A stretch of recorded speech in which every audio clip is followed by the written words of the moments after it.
Out of my face. Hello, everybody. So I had a different topic prepared for today. I wanted to do a Venetian 30 check-in and talk some more about the scale, especially considering that I haven't lost any weight in the first 2 weeks of the challenge. I wanted originally to talk about anxiety surrounding the scale and weighing in and things like that. But, but, we got something else to talk about. Actually, let me get my other phone. We got something else. We got something else that we need to talk about, but because I don't want a lot of people to miss the beginning of the stream, I'm gonna wait until some people get in here before we get into it. Now, some quick housekeeping. Um, I messed up.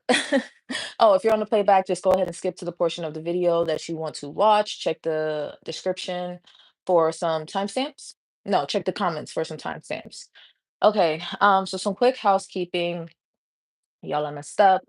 I scheduled these lives knowing that I'm a traveling and I got a lot going on this week, but I don't want to I don't want to make any excuses. I still want to be able to try to keep to my schedule. But we're gonna be on the move today, okay? I am wrapping up at my house sit. So I need to do a little bit of cleaning, a little bit of packing, and then I need to get out of here and go do some cleaning and packing at my actual apartment, okay? So, like the stream, as you come in, leave a comment. Let me know that you're here. Let me know that my sound is okay because I am going to have to move around away from the phone. We're going to try to do this the best we can. I got you on a tripod today. Well, a taller tripod, one that stands up. Got you on a tripod today. So, I'm going to be moving y'all around the house with me as I get my stuff ready to go. And hi, Tina. Hello. Is this your first time watching? I think you're a new name. If so, thank you so much for commenting and thank you for falling out of the clouds. Hi, Lady K. I would really like to wait until one of my moderators get here in case people start acting stupid in the comments. You know, they might have to get sniped. They might have to get sniped. Okay, so did y'all see the thumbnail? Now, I don't know because it's weird doing live like this. I like the this I never know if the thumbnail is showing up or not. But did y'all see the topic? Let me know. Because apparently obesity is a sin. Did y'all know that? Now, I ain't read the Bible. And I ain't been to church. I wasn't raised religious, but I know a little bit about the seven deadly sins. Okay, I know like a 10,000 foot overview, right? I know enough to know that overweight and obesity and supermorbid obesity oftentimes gets equated to gluttony and sloth. But aren't those terms from the Bible? Did God say that being obese is a sin? I don't know. Y'all gonna have to let me know, but we're gonna get into it. I have a video that I'm gonna play. Because I'm live like this, unfortunately, I'm gonna have to play it from a different device, so it may not sound the best, but we're gonna make it work. So I'm gonna play the video and then we're going to have a discussion about it. So again, like the stream, share the stream, let me know your thoughts, and also let me know where y'all are watching from. My hips hurt a little bit. I've been going up and down the stairs, so they hurt. So I saw this video today.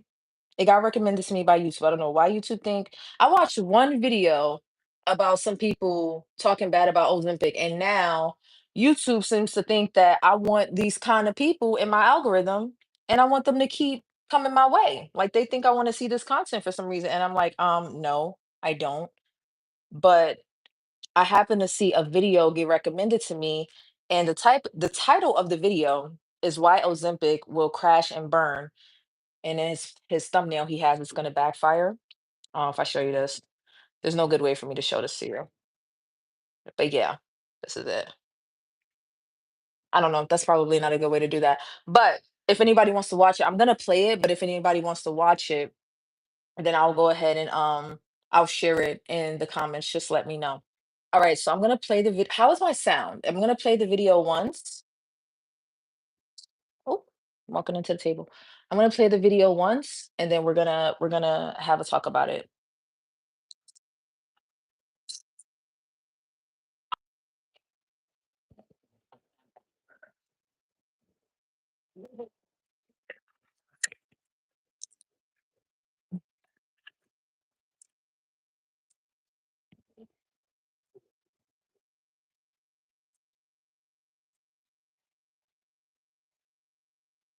Mm-hmm.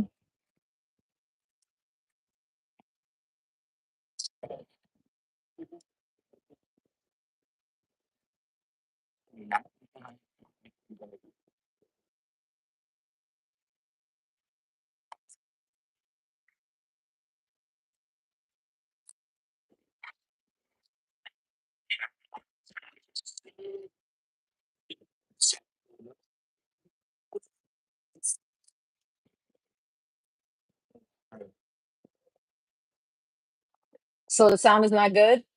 Okay. So here's what we're gonna do. I'm gonna drop the link, right?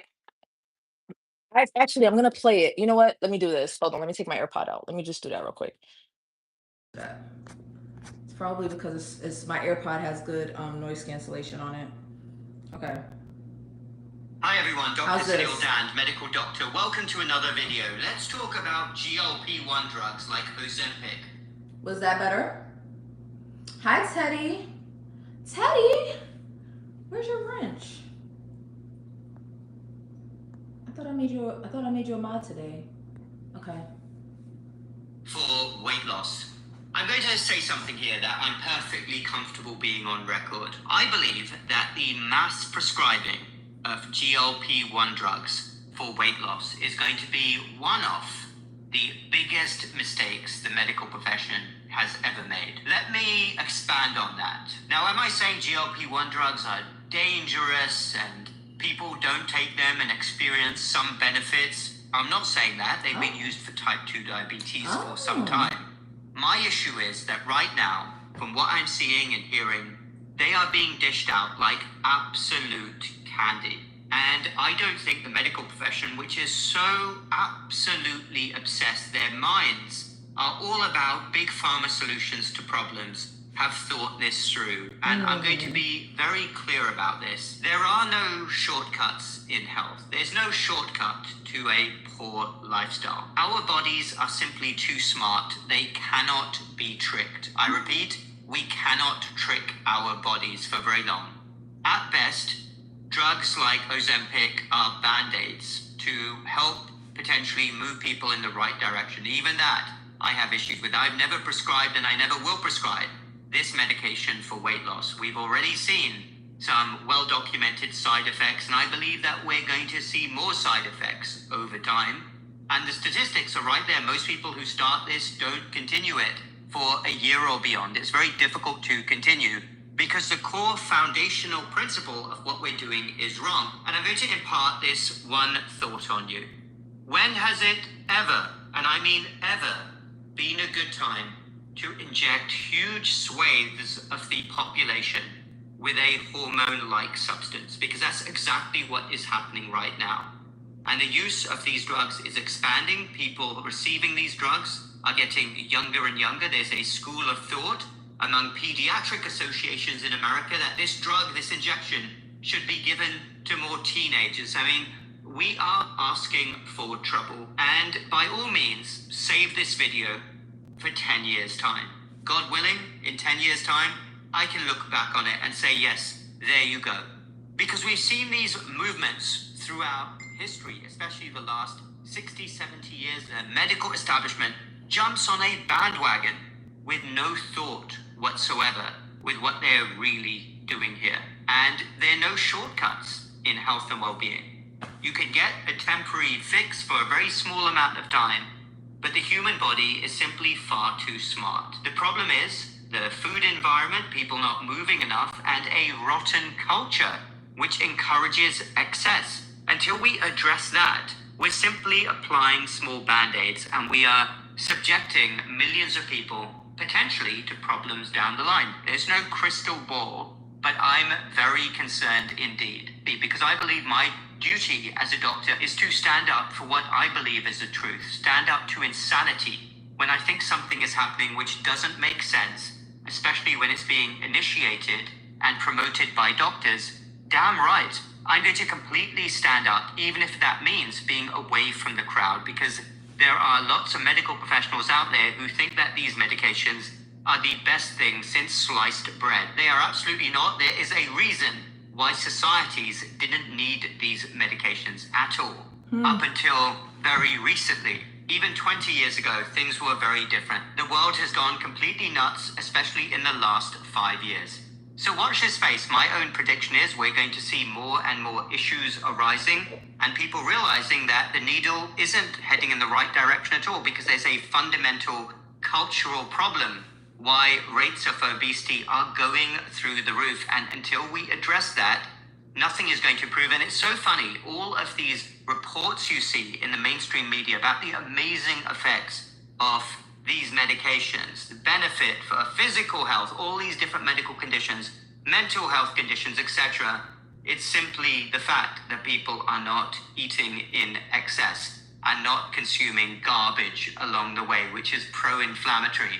All of these things were a completely normal way of living up until recently. I mean, why can't the medical profession put a bit more thought into what we are doing here? That's all I've got to say about that. Let me know your thoughts down below. Do you agree with me? Do you disagree with me? Do you think these drugs are amazing? Once more, I'm saying that they may be a temporary band-aid solution. Of course, if one's stomach is basically paralyzed with a medication and you can't eat, you will lose weight because the calorie balance is going to tip in your favor. But one could equally say, and I'm not advocating for this, but if you taped somebody's mouth shut for most of the day, it may well achieve the same effect. So when they talk about the amazing benefits of these drugs, the benefits are because people are not overeating. That's it in a nutshell. Okay, everyone, check the links in the description down below for my website, all the other work I do, and if you're not already signed up for my free newsletter, please do so. Also check out our natural supplement store, ohhighwellness.com. Almost broke my phone. Okay, so here's the thing. Hold on, let me show y'all something real quick. Oh, I don't know if it's gonna. Okay, well, his store is here, right? And then he has a bunch of supplements here that he's recommending from his store. Okay, so hi, reindeer. So here's what we're going to do, okay?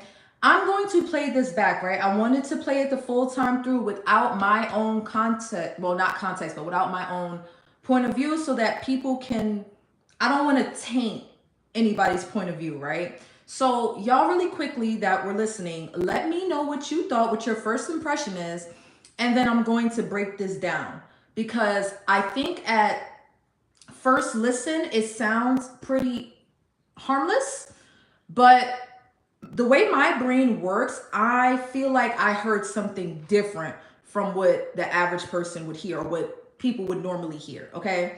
So I'm gonna break it down, but I'm gonna play it back and I'm gonna play it back a little faster. So I'm sorry, y'all. It's gonna be at like 1.25 speed because I can listen quick, and then I'm going to give my input, okay? So everybody, come on in, say good morning. Let me know what you thought. If you heard the first run through, I'm gonna do a breakdown.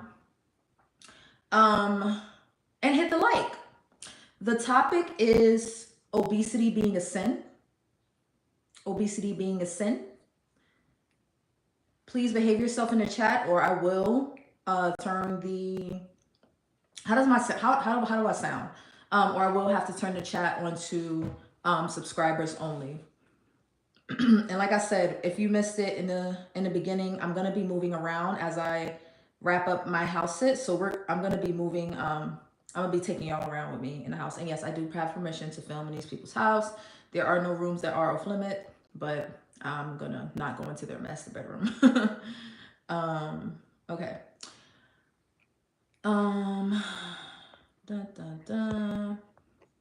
Okay, I sound great. Just out of curiosity. So, because I don't want to connect my headphone again because when I play it back, I want people to still hear it. So I'm going to test my distance a couple of times. Hey, John, thank you for the comment. I'm going to test my distance a couple of times and let me know how I sound. If I sound too far away, then I will have to reconnect my AirPod. So give me a second.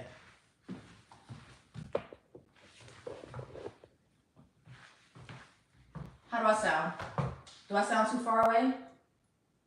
I want to see how far I can move around away from the phone. Or I could just move the phone with me. I could just do that. But let me know how it sounds as I move around. Okay.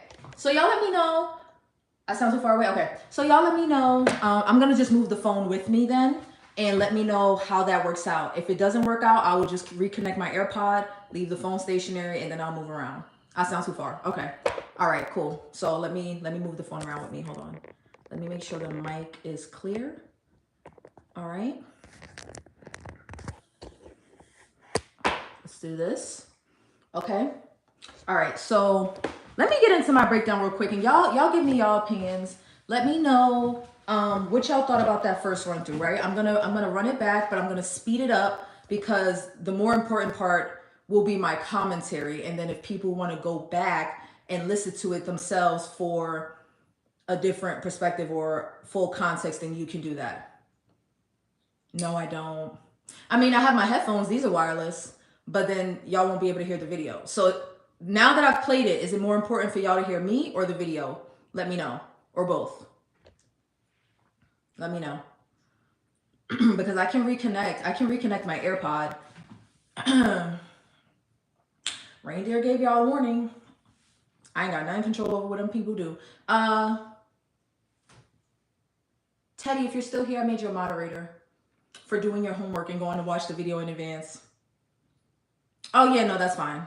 Oh, you know what? Y'all are right. Hold on. Y'all are absolutely right. I don't have a wireless mic, but I have a plug-in mic. But even that, it's a boom. It's a shotgun mic. So even then, yes, the title is "Obesity is a Sin," and I'll tell you why I said that. So I have a shotgun mic, but I still may sound too far away. So hold on, let me plug it in real quick.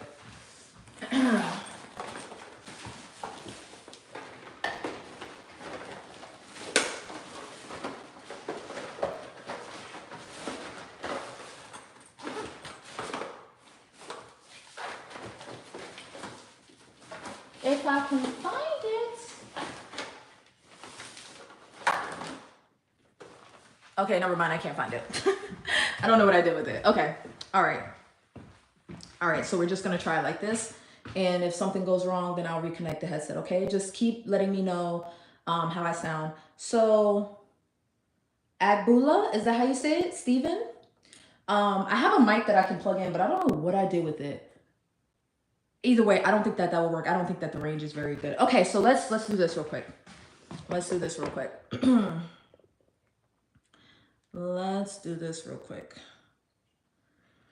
All right. Okay.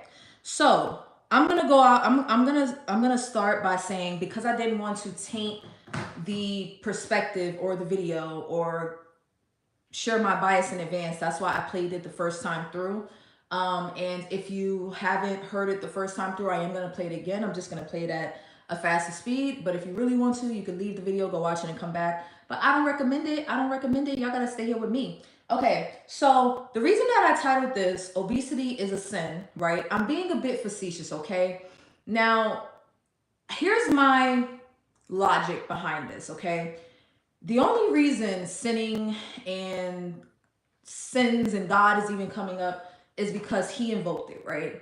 He said that God willing, he will be correct, that in about 10 years or so, he will be proven right that these drugs were never good for you. So he's already hoping that, like, typically when someone is assuming that other people will come to harm, they say, I hope I'm wrong. God, God willing, I'll be wrong, and all of that, and all of that. No. Obesity is a Sin is my title. No. His title is why Ozempic semaglutide will crash and burn. It will backfire. No, my title is Obesity is a Sin and a doctor told me so. Because that's what I heard. Y'all didn't hear that? Y'all didn't hear that obesity was a sin? I'm gonna tell y'all why I got that, right? So, and like I said, I'm being facetious, but let me land my plane. Let me make my argument, okay? So, this is a doctor. I don't know what kind of doctor he is. This is the first video of his that I'm watching. Let me see if he says it in his description of his channel. No. It doesn't say what kind of doctor he is. So we just have to take his word for it that he's a doctor. Let me go to his website. Let's see. The healthcare system is failing you. My goal is for you to be the healthiest version of yourself. But what kind of doctor are you? Don't y'all think it's a little weird for a doctor to not say what kind of doctor they are? That's weird. What kind of doctor is you? Okay, we're just gonna take his word for it that he's a doctor. All right. So he invoked God in this conversation. So I'm just taking it to the next level. All right. Like you can't just say anything to me because I'm gonna jump off a cliff. All right. So I'm gonna go back through. I don't want to explain my perspective without his words. So let me break the video down piece by piece, and I will give my perspective alongside what he has to say. Okay. So this may be a little bit harder than I thought because I technically still have to. You know what I should have did when it was playing the first time? I should have been doing what I was. I should have been doing what I was trying to do. But okay, it's fine. Whatever. Let's just try to get through it. Hi everyone, Dr. Sunil Dand, medical doctor. Welcome to another video. Medical doctor, but doctor of what? And I'm not trying to nitpick, but don't y'all think that's weird? Are you a primary care physician, a family doctor? Are you a kidney specialist? Are you a surgeon? What kind of medical doctor? I'm not doubting that he's a doctor. I would just like to know what kind of doctor he is because I'm not so sure that I'm concerned about what an orthopedic has to say about Ozempic or GLP-1s. I'm not saying that they wouldn't know. I'm just saying I'm not really concerned with what like a kidney specialist has to say about a broken femur. Like doctor as an umbrella doesn't mean much to me. But that's just me. Like just because you put doctor on your name, doctor of what? That doesn't mean you automatically deserve respect because you're a doctor of what? That doesn't mean you know what you're talking about. Hi Anakin. Anakin, how have you not gotten blocked yet? Anakin, leave Anakin alone. Let Anakin troll. Anakin comes in here every now and again, but let Anakin go. But no, see, Anakin, if you start spamming, no, we're gonna time you out because you're doing too much. We're doing time you out for 30 minutes. Okay. Doctors usually just say doctor or NP. NP say NP. Doctor of, but he did say medical doctor, so he didn't say PhD. But Michelle, not the doctors that I know, not the doctors that I know that I watch on YouTube, like Dr. Fung is a nephrologist. No, because he was spamming. He was putting too many in there. Anakin, sit down for 30 minutes and come back. Sit down for 30 minutes and come back. Actually, we gotta go do something real quick. Someone's buying something from me and they just told me they're en route. How are you en route? Did I give you my address already? Oh my god. Did I give you my address? I'm sorry for my poor planning, y'all. Okay, hold on, give me a second.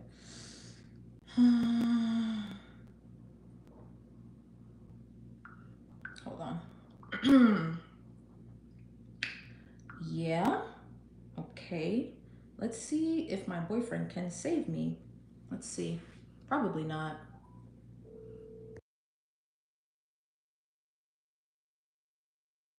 We put Anakin in a corner. Anakin, you can come back in 30 minutes. Act like you got some sense.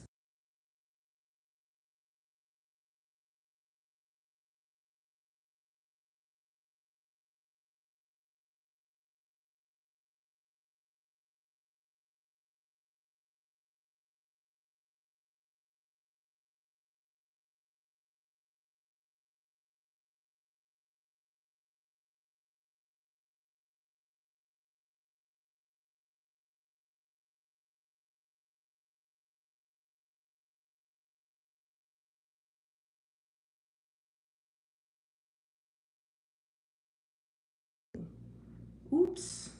Okay. Um.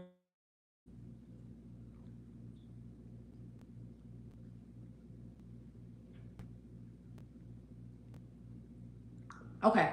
All right. I don't think we have to leave. I don't think so, but we'll see. All right, so let's get into it. Let's get. So I would like. So Michelle, I hear you. I hear you, but I'm not gonna do the research right now because I'm kind of pressed for time. But I would like to know what doctor he is, and I did go to his website, but it doesn't say. It doesn't like. I think that that's important. Like, if you're giving not medical advice, but if you're educating, I think it's important to say what kind of doctor that you are. Even if you're just a primary care physician, I think it's important. Oh, I'm sorry. If y'all timing people out, let me set it to subscribers only. I'm sorry. I'm sorry. Hold on. Let me see. Subscribers. Okay, you gotta subscribe to talk shit. Them's the rules. Them's the rules. Okay. So we don't know what kind of doctor he is. Let's just give him the benefit of the doubt and say that he's a doctor. Okay, no problem. Hi everyone, Dr. Sunil Dan, medical doctor. Welcome to another video. Let's talk about...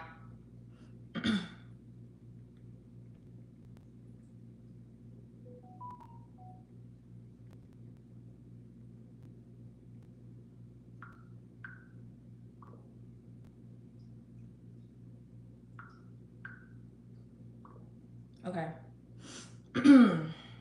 I'm sorry, y'all. Poor planning. Poor planning. Poor. Why does my video keep exiting? That's so weird. Hi everyone, Dr. Sunil Keep Dan, starting medical over. doctor. Welcome to another video. Let's talk about GLP-1 drugs like Okay. Well, let me let him finish his sentence. Ozempic for weight loss. I'm going to... Okay, so he said, so I saw your message earlier, Jim, when you said, sounds like he's talking about Ozempic. The reason that I'm covering this is one, I'm not trying to defend Ozempic, but people say Ozempic as a catch-all for GLP-1s in general, and he just said that. He said GLP-1 drugs, plural, and then he says like Ozempic, okay? That's not me being nitpicky, that's just me, I am assuming that yes, Ozempic is the example, but he's talking about GLP-1s in general, okay? Say something here that I'm perfectly comfortable being on record. I believe that the mass prescribing of GLP-1 drugs for weight loss is going to be one of the biggest mistakes the medical profession has ever made. Okay, so he says it again. He feels that the mass prescribing of GLP-1 drugs, okay, so that goes beyond just Ozempic, because if he was just talking about Ozempic, then he would say, I think that the mass prescribing of Ozempic, semaglutide, is problematic. But no, he said GLP-1 drugs as in the category of GLP-1s. And he says he feels like this will be the biggest mistake made by the medical field. Now, that's a bold claim. Oh, the industry has made some mistakes. We kind of got a bit of a drug epidemic because of them prescriptions that was being filled unethically. Okay, got half the country leaning, doing the gangster lean, because the medical professionals and the pharmaceutical companies were incredibly irresponsible. We're still dealing with that. So you think this is worse? This is what I'm saying. Like, let me hear me out. Let me cook. He said the biggest, I'm using his words, the biggest mistake.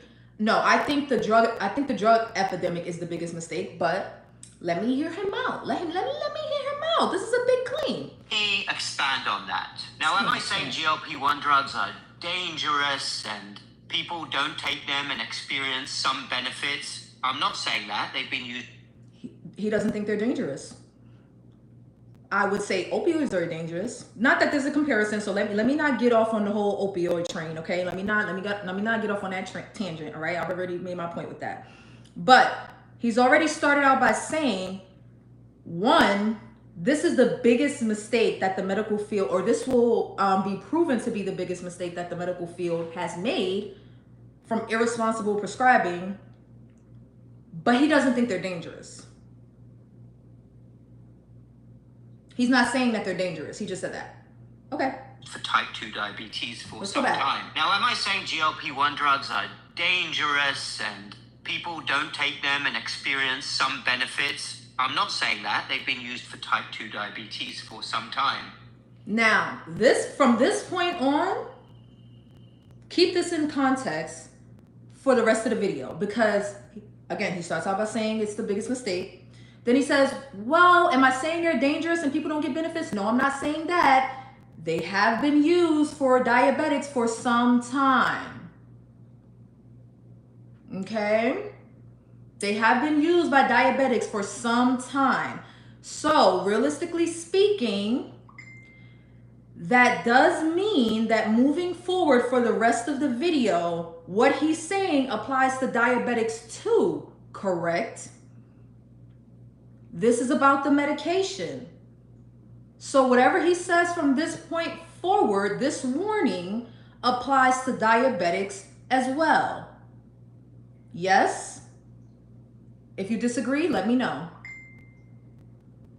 My issue is that right now, from what I'm seeing and hearing, they are being dished out like absolute candy. And I don't think the medical profession, which is so absolutely obsessed, their minds are all about big pharma solutions to problems, have thought this through. And I'm going to be very... Okay, I thought he had another point. Okay, so he says his issue is that they're being dished out like candy. Again, this is why I keep going back to the opioid epidemic, because it's like, no, those were dished out like Pez, like the actual candy, right? Ozempic, or GLP-1s, right? Because he said GLP-1s. Do we feel like, I mean, how do we measure that? How do we measure that? Now, compound tirzepatide is being dished out like candy. You can't even get Ozempic, or ideally, you can't even get it, Ozempic or Mounjaro or whatever, unless you have a certain diabetes or a certain BMI. So Ozempic and Mounjaro would be diabetes, and Zepbound and Wegovy would be obesity. And then for Zepbound, sleep apnea. So the whole dishing him out like candy thing, I'm not so sure, because if that was the case, there wouldn't be such a great barrier to entry, you know, like price. People wouldn't have to go to compound because they'd be able to get it so easily. Yeah? Okay, let's continue. Clear about this. There are no shortcuts in health. There's no shortcut to a poor lifestyle. Our bodies are simply too smart. They cannot be tricked. Okay. One moment. I'm trying to multitask. I'm trying to multitask. Okay, so he's getting into the fact that our bodies can't be tricked, right? So what's the point? Why even try? Why even try? Like, oh my gosh. Why even try? Request from... Sorry. I gotta send a Cash App request. Yep, there we go. And oils.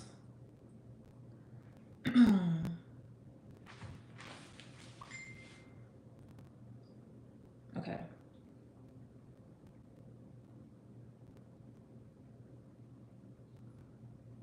All right. So, Jen says there's only one subset group of healthcare providers just dishing it out like candy. Who do you think that is, Jen? What group that is? If I had to guess, I would say the ones that the wealthy have access to, like the doctors that still prescribe unethically, like they'll prescribe it because they got the hookup. I would say those people. I looked him up. Dr. Sunil Don is a board certified in internal medicine. Okay. Telehealth. Okay. All right. Okay. Let's continue. Why does it... They be very clear about this. There are no shortcuts in health. There's no shortcut to a poor lifestyle. Our bodies are simply too smart. Okay, shortcuts. So he sounds like everybody else with a beef with GLP-1s, chastising people because they feel like they're taking the easy way out. You know what I mean? So he said shortcut.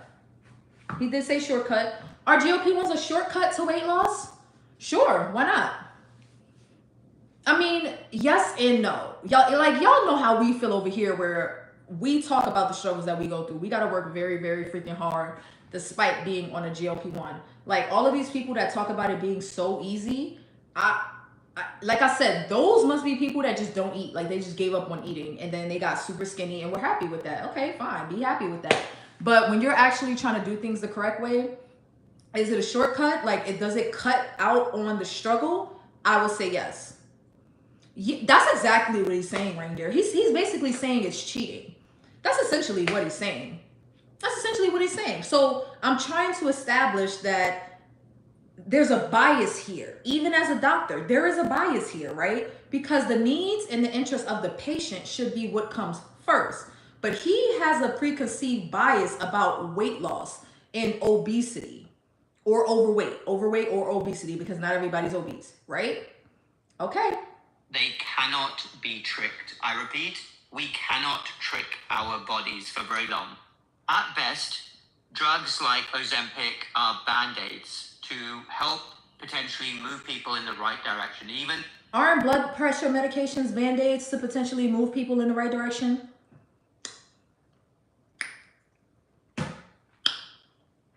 Insulin.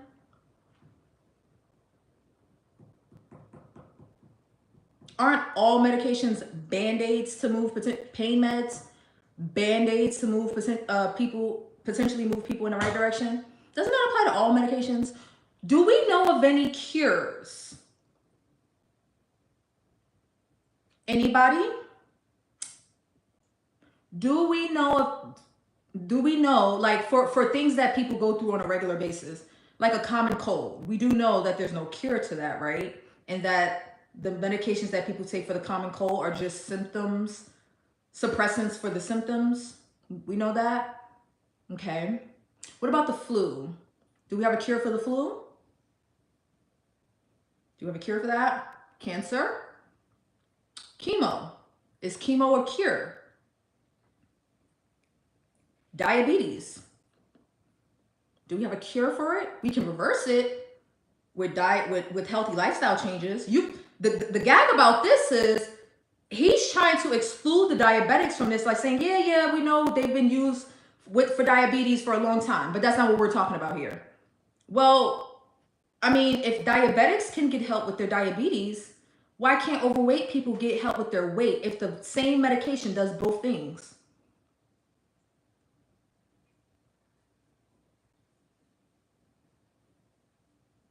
Cure by definition. So what I mean by cure, Jen, because chemo is a treatment. Chemo is not a cure. And what I meant by cure was like, if you cure something, you can't get it again. Like it doesn't come back. You are cured.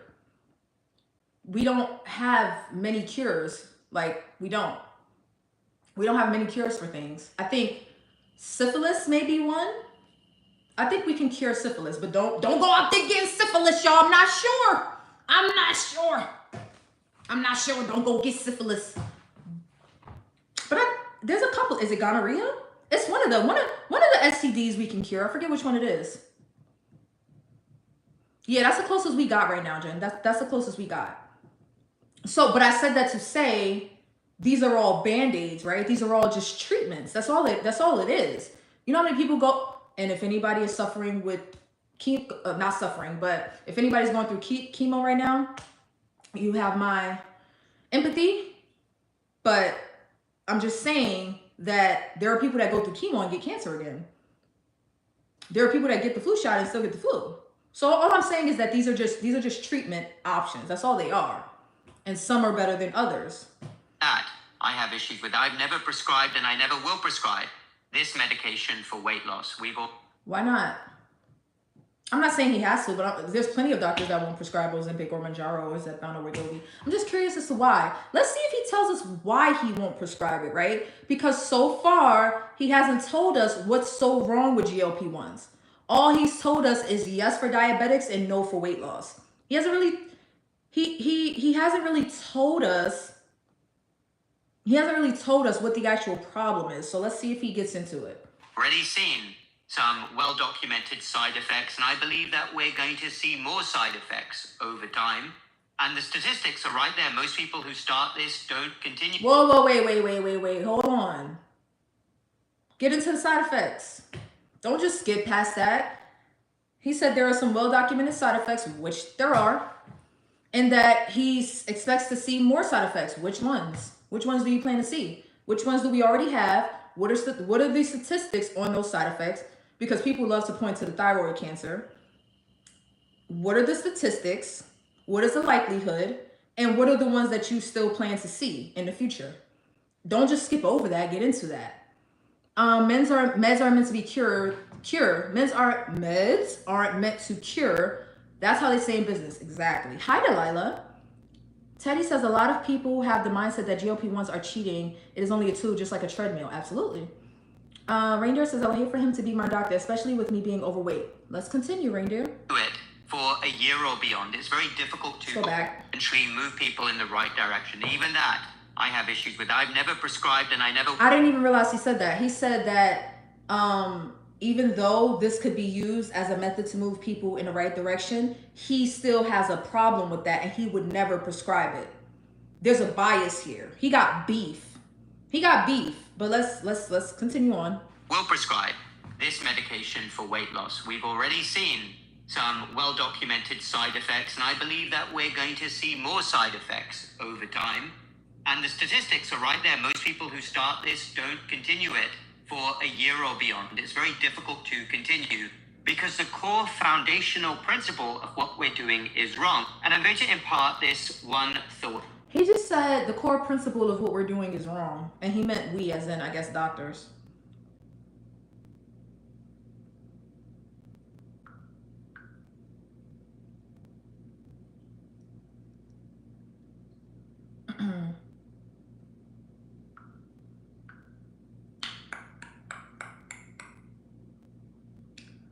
Hold on. Na, na, na. Oh, shit. Oh, there we go. Okay, my bad. My YouTube keeps crashing. Okay, let's go back. Oh my gosh, I think I broke it. Hold on, let me quit YouTube and go back. It keeps crashing on me. It don't want me talking about this doctor. It's for very long. To a poor lifestyle. Our bodies are simply too smart. They cannot be tricked. I repeat, we cannot trick our bodies for very long.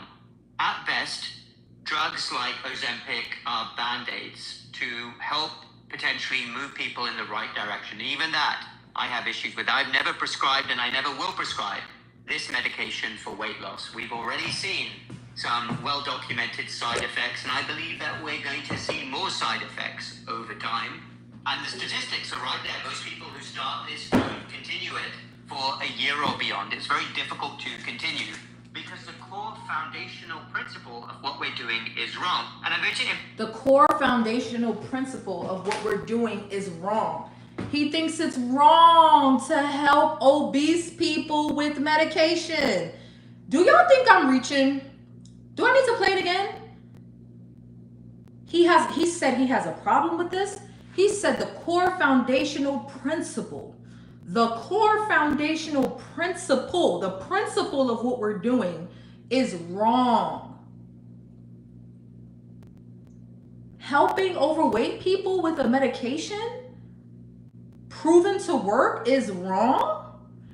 Now, is it wrong to help diabetics with this same medication? Why is it wrong to help one group of people with this medication, but it's not wrong? In fact, it's justified to help a different group of people. I'm not reaching here.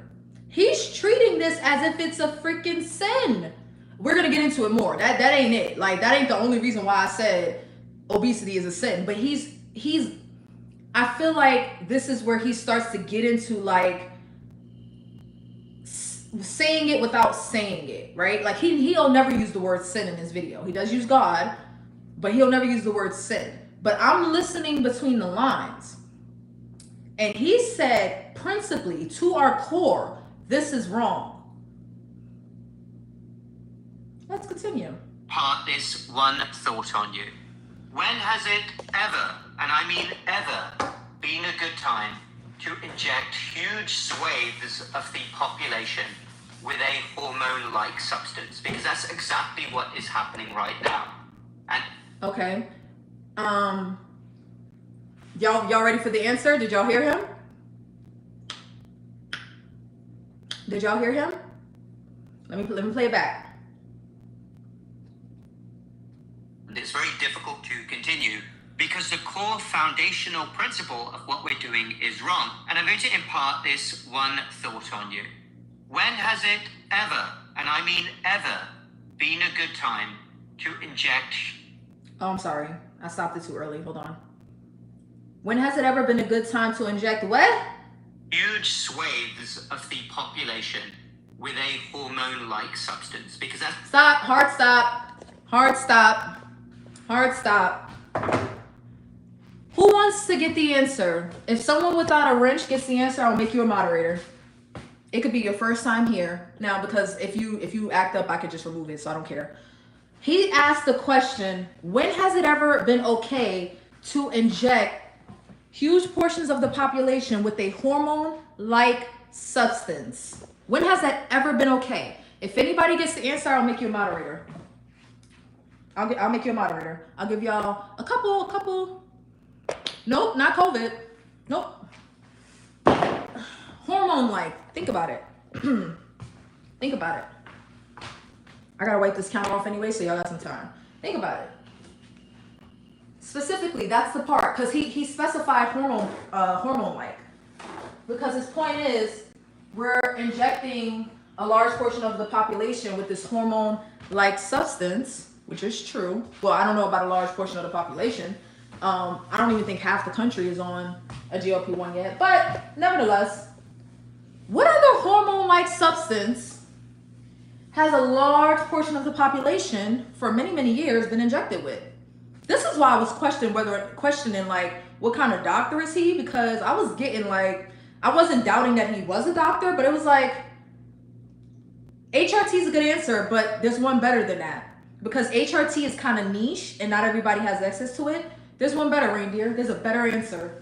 It's so obvious that it's gonna like, it's one of those things that's so obvious that it goes right over your head. It's one of those things that's so obvious it just goes right over your head. By the time I'm done wiping off this counter, I'll give y'all the answer. Okay? All right? Hormone-like substance. Anybody on a medication that's a hormone-like substance? Where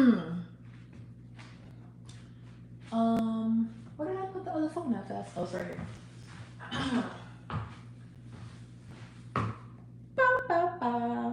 I'm mad at y'all. Y'all really not gonna get the answer? That's crazy.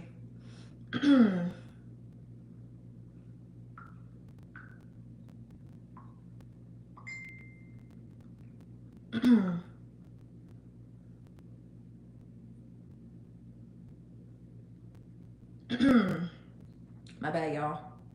I'm trying to sell stuff while I'm not even home.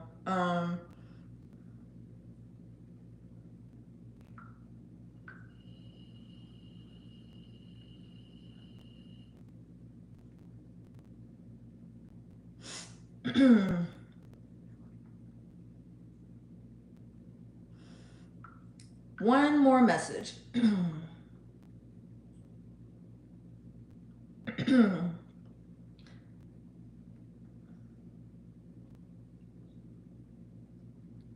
Okay, I'm gonna give y'all the answer. I'm not gonna make y'all wait no longer. All right.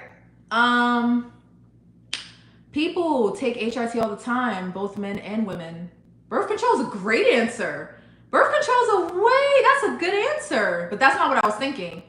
I think there's an even better answer. People take HRT all the time, okay, but I'm not saying people don't take it all the time. I'm saying there's a better answer. Like there's you'll see what I mean. Drinking milk. Testosterone is more widely accepted than menopause HRT today. Oh, Teddy, way more, and is covered by insurance, where ours mostly is not. Hi, Margie. Thank you, Reindeer, for welcoming Margie before I got a chance to. Thank you so much. Okay, let me give y'all the answer. The answer is insulin. Now, who was thinking it and didn't say it? Because I know somebody was thinking it. Or maybe not, because like I said, it's so obvious that you wouldn't even think it.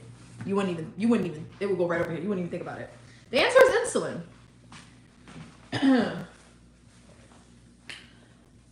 A large portion of the population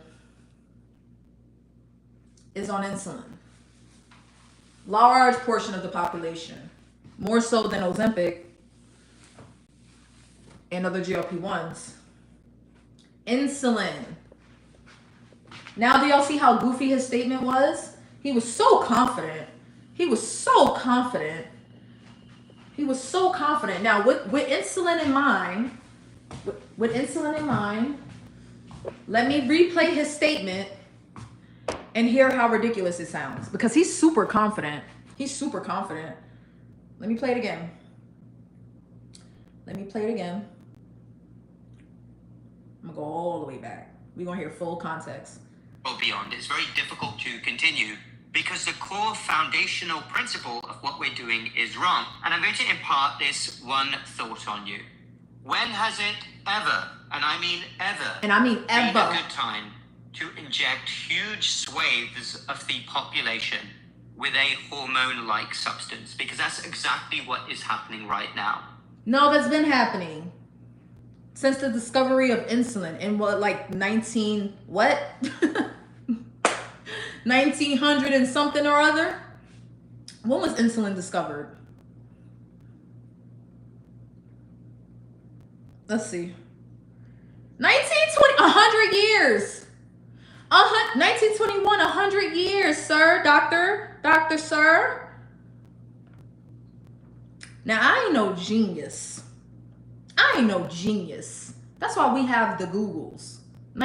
Insulin was discovered or successfully isolated from the pancreas of dogs in 1921. I'll do you one better. Let's see when it first started getting prescribed. Let me give him the benefit of the doubt. Let me give him the benefit of the doubt. 1922, a year later. That's still 100 years. 2025 will be 103 years, I think. Did I do that right? Yeah, 103 years. That's still 100 years. What you talking about? Okay. So he's wrong there. That's debunking in real time. Honestly, when I first listened to this, I didn't even have insulin in mind. I literally just thought of that on the spot. Like, once you get me going, I don't stop. I literally just thought of that on the spot when he said it. And I watched this earlier and I didn't even think of it. So yeah, the answer is insulin. And the use of these drugs is expanding. People receiving these drugs are getting younger and younger. There's a school of thought among pediatric associations in America that this drug, this injection, should be given to more teenagers. I mean... Okay, so now he's talking about the population being younger and younger. Now, I have mixed feelings about this. Uh,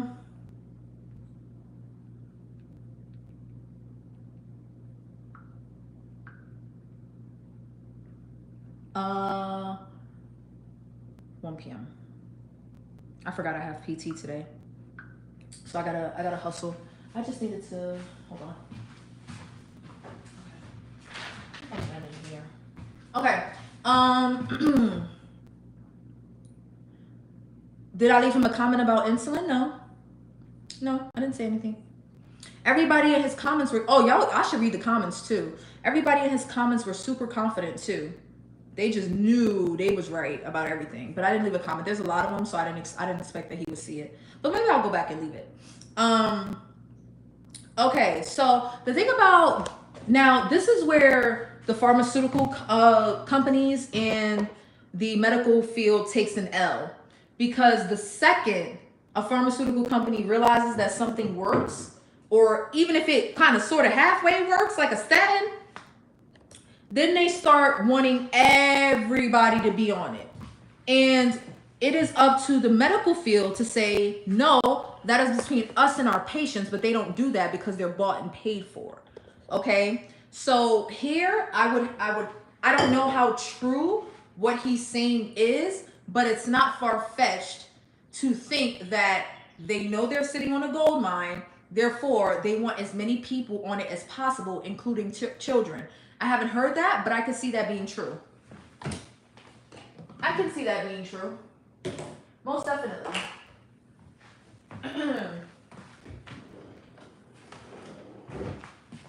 I can most I can most definitely see that being true. So I don't really have any pushback about that. Now, in the context that he's using it, I think he's just trying to fearmonger and make his point seem more valid. But just because someone uses someone puts, like, someone could be making a bad argument and still use a couple of good points to try to justify their argument. And I think that's what he's doing. I think the overall argument he's making is bad. And in fact, it's false. It's a false argument.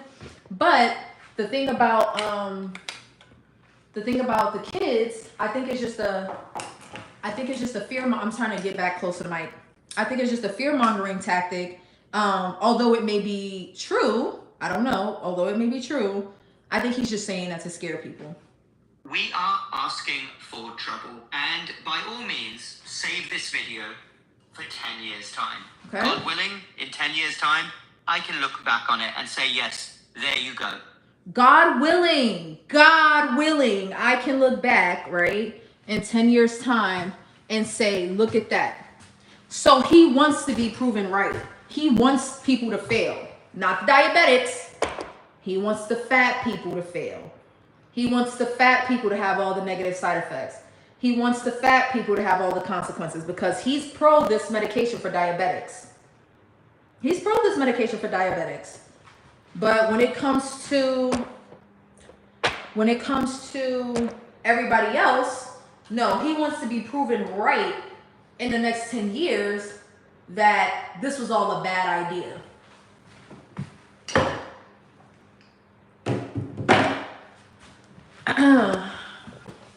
Y'all following me? If y'all start to feel like I'm reaching, let me know. Ooh. If y'all start to feel like I'm reaching, let me know.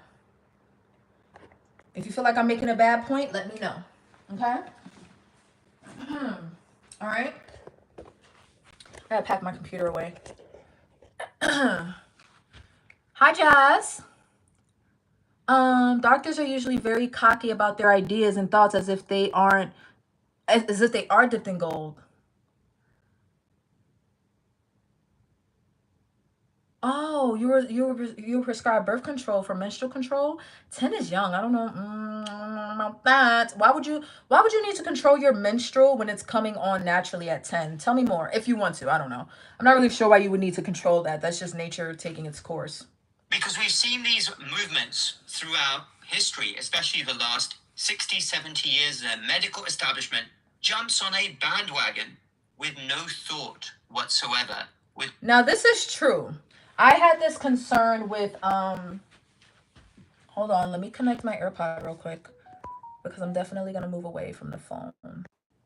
Oh. Okay, can y'all hear me? Can y'all hear me? Hello, hello. Let me know how the sound is. So this is definitely true because I had I had this concern as well because this is not the first time that the medical field or the pharmaceutical companies thought that they had the golden goose as far as weight loss goes. This is not the first set of weight loss medications. Um I think Orlistat was one which made people like poop out the fat that was being dissolved in the body. I think there were a lot of weight loss medications that ended up getting recalled because they were horrible medications, but everybody swore that they were the next big thing. So I did have that concern about the GLP-1s, but what did it for me was the fact that what did it for me what did it for me was the fact that GLP-1s are o- Zepbound or tirzepatide is a GLP-1 agonist, which simply means it mimics the GLP-1 hormone. It's not exactly GLP-1. It mimics the effects. It agitates or um it works on the GLP-1 receptor like the GLP-1, I think is the proper way to put it. But it's not, you're not exactly injecting the GLP-1 hormone, if that makes sense, GLP or GIP. And we'll get into that when we talk about the other video that I had on my community tab about the lizard venom. So I watched the video with a scientist saying that Ozempic has lizard venom. Did y'all know that? Did y'all know that? Did y'all know we was injecting lizard venom? Okay, I guess we're not on semaglutide. Okay, fine. Fine, fine, fine. But like I said, these these these people that do these videos, they use Ozempic as a catch-all, but they're really talking about all GLP-1s. But did y'all know Ozempic has lizard venom? Did y'all know that? Did y'all know that the Ozempic people are part lizard? Yeah? Did y'all know that? um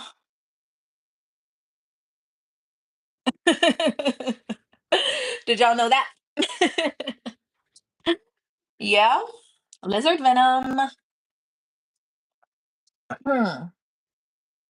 So, okay, let me get back on topic. Oh gosh. Don't start, Delilah, because I don't want to get into it. Hold on, this guy can't find my building. Hold on, give me a second. Hold on. Woo! I dropped y'all. I'm sorry. Don't be mad at me. Okay, hold on. Mm.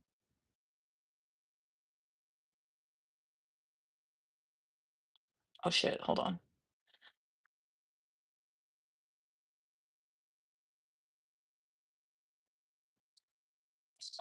Uh,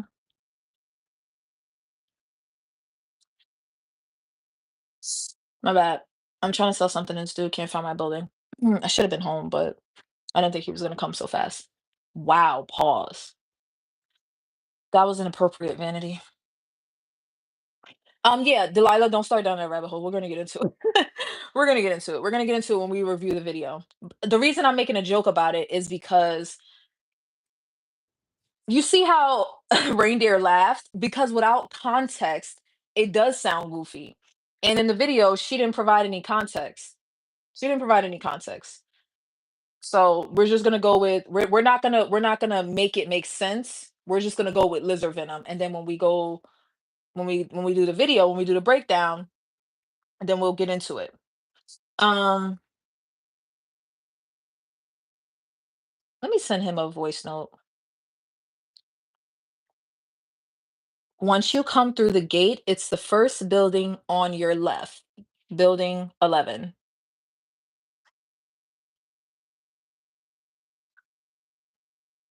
Okay. Let's get back to this guy.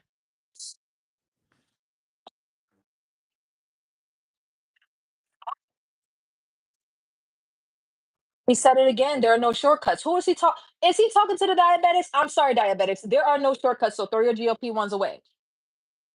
There are no shortcuts. There are no shortcuts. Throw it away.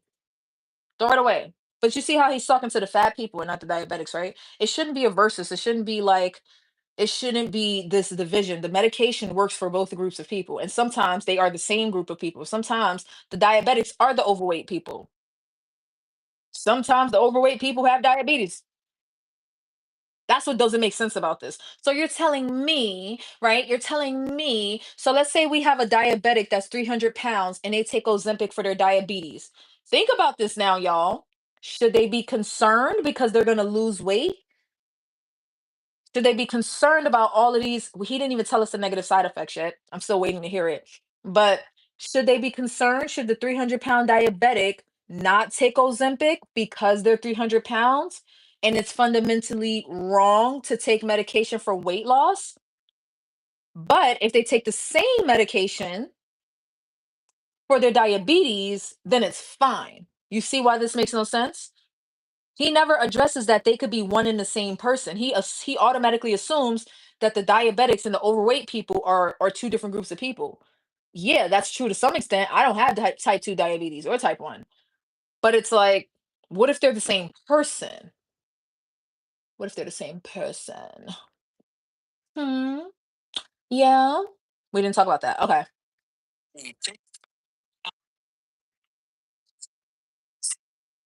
Temporary fix. No shortcuts. It's just temporary. It's just temporary. This man got beef. He has a bias against fat people. I'm not saying he's fat phobic. Like he's not afraid of fat people or doesn't necessarily like them, but he really believes you should not use medications for your weight. He just believes that.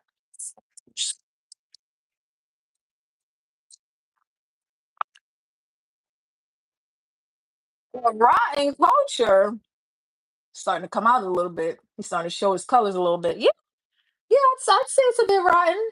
But in this context, now we're getting into gluttony and sloth. Y'all see why I put that in the thumbnail? I don't even know if y'all can see the thumbnail.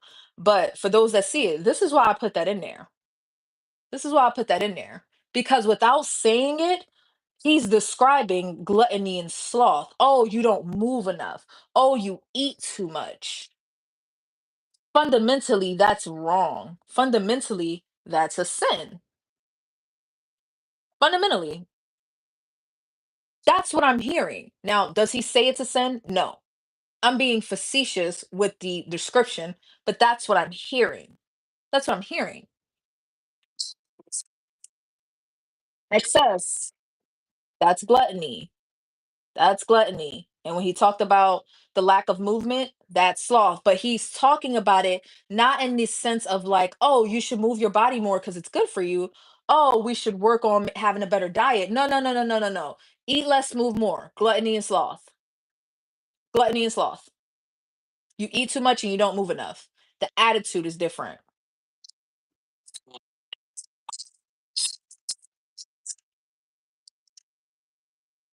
What problems? I'm not saying there won't be any, but he's not telling us what they are. He's just saying there are problems, there could be more problems, and I hope I'm proven right that there are more problems down the line. What problems? What problems? Y'all following me? Are y'all following me?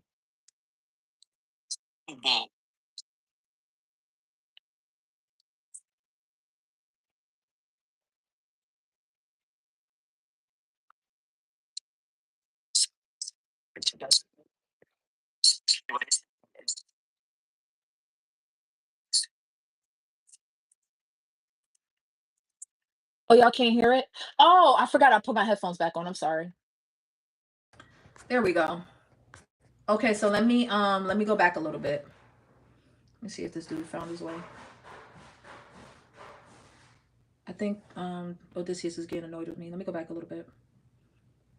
Among pediatric associations in America that this drug, this injection, should be given to more teenagers. I mean, we are asking for trouble. And by all means, save this video for 10 years' time.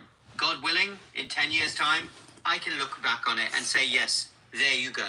Because we've seen these movements throughout history, especially the last 60, 70 years. The medical establishment jumps on a bandwagon with no thought whatsoever with what they're really doing here.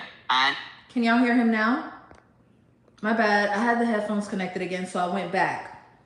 And now he's talking about the part that I covered about the bandwagon. Can y'all hear him now?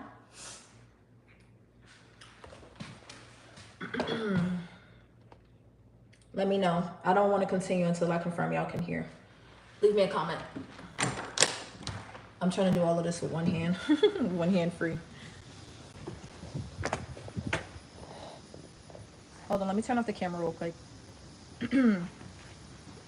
Just so you guys don't see the address. Okay, so let me continue playing. there are no shortcuts in health and well-being.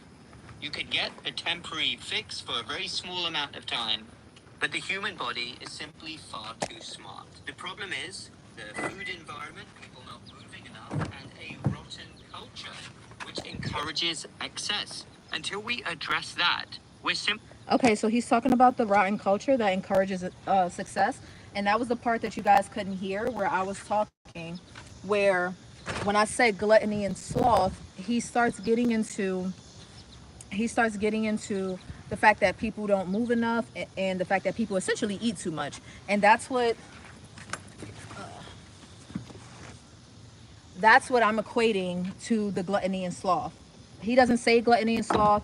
He doesn't say sin. He doesn't vote God though. So I'm just taking it a step further and saying that, well, a person that would invoke God so easily potentially has some conception about the 7 deadly sins and feels like being obese is a sin, or treating obesity with medication is a sin. Now, he doesn't say that. That's just me. I'm not trying to say that he says that, but I'm saying, as I listen in between the lines, that's what I'm getting from what he is saying. Just like he never said the word cheating, but he keeps saying shortcut, shortcut, shortcut. Yeah, you're essentially saying cheating. That's essentially what you're saying.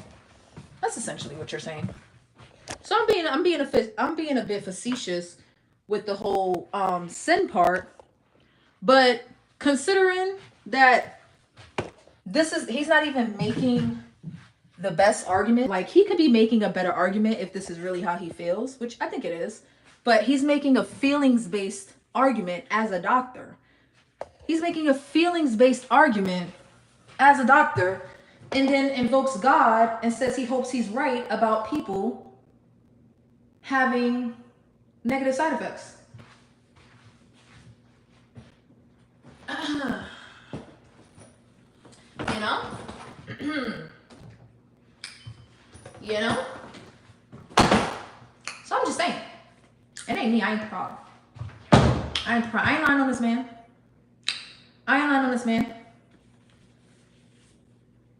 Oh, this is not my house. That's why. This is not my house. This is a house sit that I'm at. Let me show y'all real quick, because I did get permission to film, but I didn't get a chance to make my video because these dogs are a bit needy. So since Sydney is watching, Sydney, I'll create you. I'm going to another house actually today, and I'll be making your video this weekend. But let me just show y'all real quick. These people have a nice house. And for the 80th time, I did get permission to film at any portion of the house that I wanted to. I just don't go in the master bedroom. Like, these people be leaving their master bedroom wide open, and I just be like, that's a nice room. Close the door. Like, they got a nice ass master bedroom, like huge. But I'm not going in there. Like, people, like, so when I go house sitting and people leave doors open that, hold on. People leave doors open to rooms that I don't need to go into. I just close them. I just close the door. Because why are you leaving it open? I don't need to go in that room. Especially your master bedroom. Like, what? That's weird.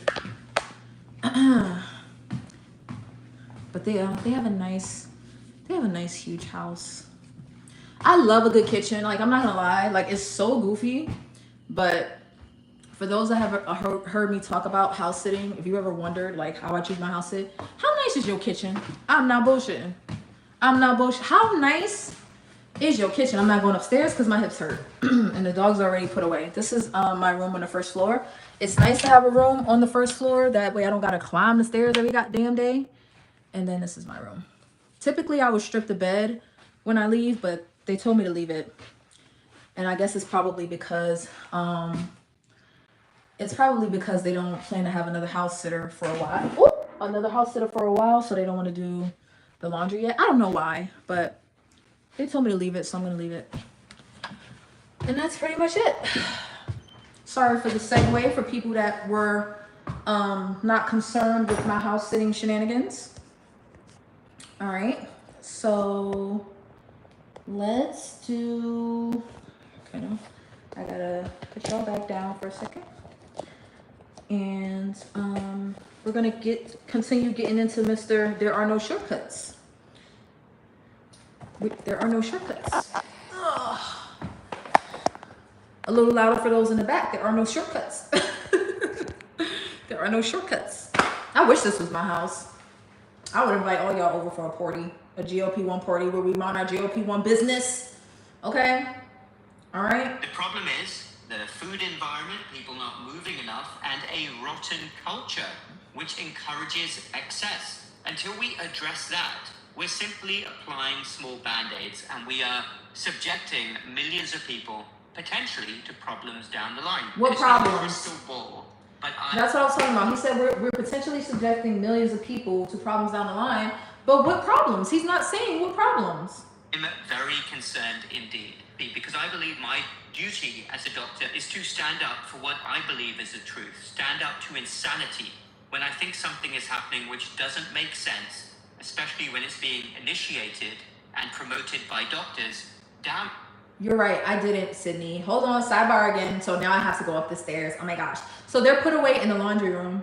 That's where they get crated. So let me go show y'all Odysseus and Buddy real quick. See, I didn't want to go back upstairs because I already said my goodbyes. I'm gonna feel bad. Oh my god. But let me show y'all them real quick. Just don't mind the state of their laundry room. Oh, sorry. Oh god dang it. Hold on. Ugh. Sydney making me work my hips. I've been up and down these stairs. Well, definitely yesterday because I was working out. And my hips, my thighs hurt. My hips hurt. Hey, Bubba's. Oh God, they're gonna want to come out now. I'm sorry, I'm leaving. You can't come with me. I'm sorry, buddy. You can't come with me. Your parents are coming home. Hi, buddy. Hello. Hi. Hey, Odysseus. Yeah, you were a good boy. Yes, you were. Yes, you were. Hi, buddy. Hi, buddy. I'm sorry, buddy. You can't come out. No, you can't. No, you can't. I'm so sorry. I'm so sorry. Hi. Hi. Now I feel bad. I gotta go get them a treat real quick before I leave. Thanks, Sydney. Thanks a lot. Thanks a lot, Sydney. Now I gotta go get them a treat because I feel so bad. Hold on. I don't want to show their pictures. Which, again, there's no restrictions, but I just think that that's weird. Hold on. They really are. They're good boys. But man, do Dobermans require a lot of stimulation. So he gave me a run for my money. He gave me a run for my money. Let me get them some treats because now I feel bad. Oh my gosh.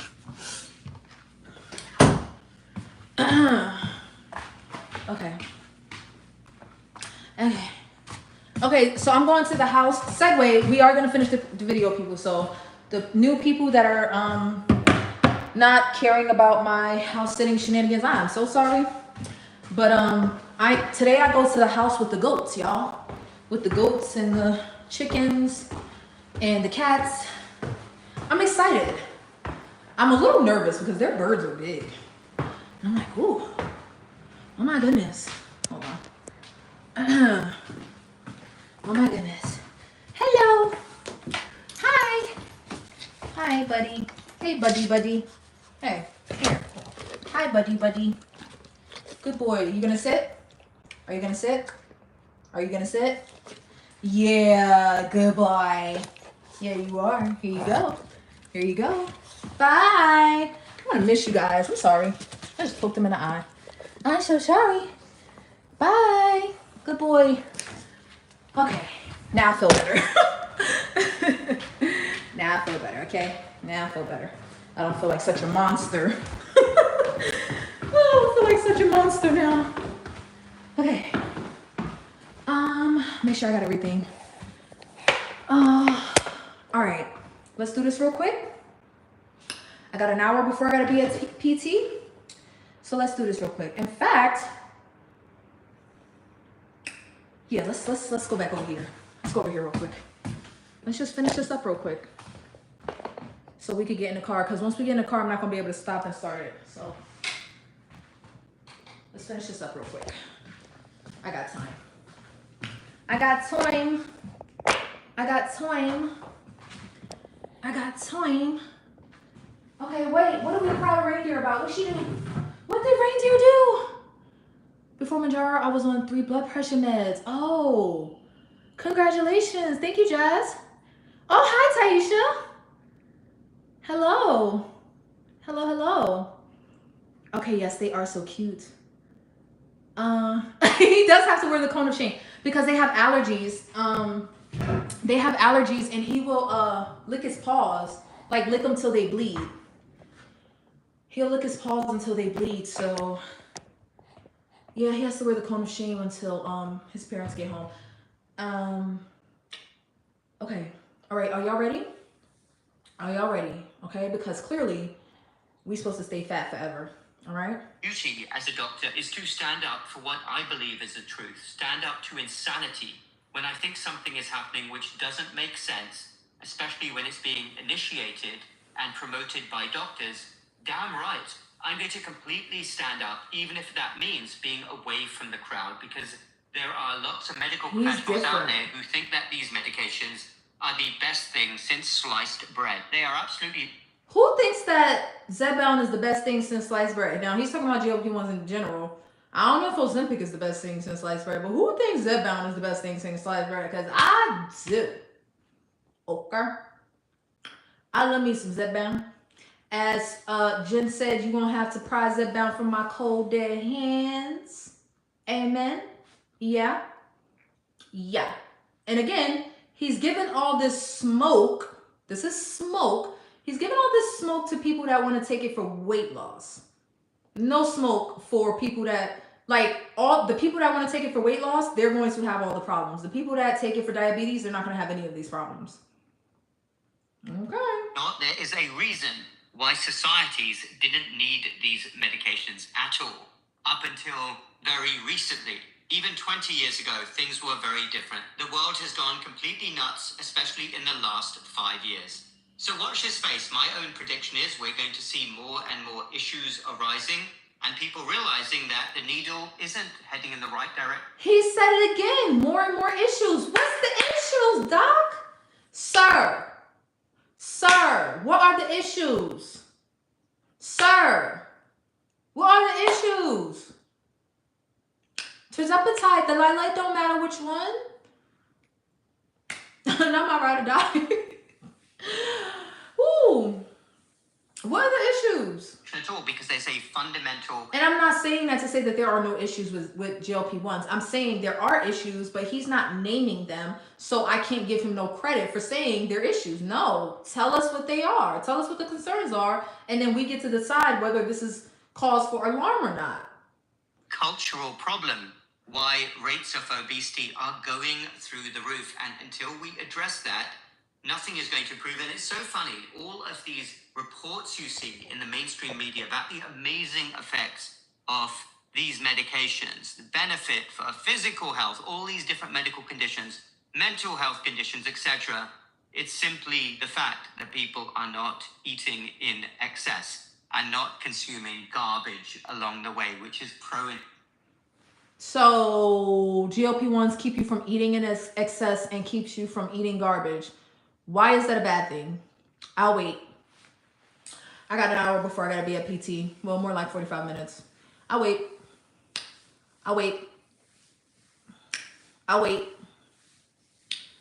What's the problem? If the answer is to just eat less anyway, that's what they say. Because we over here don't be talking about no eating less. We talk about eating enough. Not overeating, not undereating, eating enough. So if he's saying, oh, people are only losing weight because they're undereating, which some people are, well, wouldn't you tell them to do that anyway? Like, hear me out, right? If somebody went to this doctor, hey, doc, I'm obese, I need to lose 30 pounds. He would say, eat less, move more. So why do you have an issue with the medication that would help them do the eat less part? Why do you want it to be hard? Y'all have to, think about this for a second. Without saying it, he's saying that it should be hard. And the fact that taking a GLP-1 makes it easier is the problem. That's fundamentally wrong. That's principally wrong. Those are the words that he used. I'm just picking apart what he's saying, but this is what he said. So weight loss is supposed to, this doctor aside, let's just talk for a second. People feel this way. People feel like weight loss is supposed to be hard. I don't want to get into this because that's tomorrow's topic. Oh my God. Let me see what the title of tomorrow's video is, because I don't even want to get into it because we're supposed to talk about that and I don't want to ruin it. I don't want to ruin it. So the title, if you haven't seen it already, of tomorrow's video or live stream is, who the fuck said harder is better? Who said that? Struggle shaming is real. People like this shame people for not struggling to lose weight because it's supposed to be hard. Can I get an amen? Are y'all following me? I'm not reaching, am I? I'm not pulling stuff out of thin air. I'm not pulling stuff out of thin air. So I don't want to get too much into that topic because we are going to talk about that tomorrow, but this is the perfect launching pad. Thank you, Doc. Thank you for essentially admitting that this is supposed to be hard and we're not supposed to have help. And if we do have help, that is principally wrong. That's essentially what he said. That's essentially what he said. Hi, everyone. Sorry. Away from the crowd, because when it's being initiated and promoted by doctors, damn right, I'm going to completely stand up, even if that means being away from the crowd, because there are lots of medical professionals out there who think that these medications are the best thing since sliced bread. They are absolutely not. There is a reason why societies didn't need these medications at all.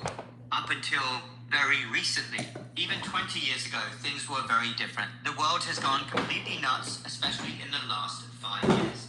So watch this space. My own prediction is we're going to see more and more issues arising and people realizing that the needle isn't heading in the right direction at all, because there's a fundamental cultural problem why rates of obesity are going through the roof. And until we address that, nothing is going to improve. And it's so funny, all of these reports you see in the mainstream media about the amazing effects of these medications, benefit for physical health, all these different medical conditions, mental health conditions, etc. It's simply the fact that people are not eating in excess and not consuming garbage along the way, which is pro-inflammatory. All of these things were a completely normal way of living up until recently. I mean, why can't the medical profession put a bit more thought into what we are doing here? That's all I've got to say about that. I mean, listen, he's going to say a couple more things, but listen, the medical field and pharmaceutical industries have messed up quite a bit. Oh my God, that's so good. Y'all, Publix has this green tea with ginseng and honey. So it's sugar, but it's so good. I bought it with me and I'm not going to take it back because I'm about to travel. So I'm just going to leave it here for them if they want it. If not, they can throw it away. But I decided not to have another glass before I leave. But he wants the medical field to think about what they're doing. And I'm like, what are they doing? Using the medication that they were already given to diabetics, figured out that people can lose weight from it too, and giving it to the people that need to lose weight. And that's problematic. That's problematic. Now, in the other video that we're going to cover, they bring up Viagra, but they bring it up in the wrong context, because Viagra was created for one thing, and because it didn't work for the thing that it was created for, but it had another side effect, it just got marketed differently. It just got marketed differently. Viagra was for blood pressure, I think, or something to do with your heart. But Viagra was originally created for something completely different, and it didn't do what it was supposed to do correctly, but it did something else. Y'all know what it do? Y'all know what Viagra do? So it got marketed for its side effect, just like GLP1s. So what? Who cares? The weight loss is literally just a side effect. Or I should say the appetite suppression and all of that is literally just a side effect. It's just a side effect. Who cares? Who cares?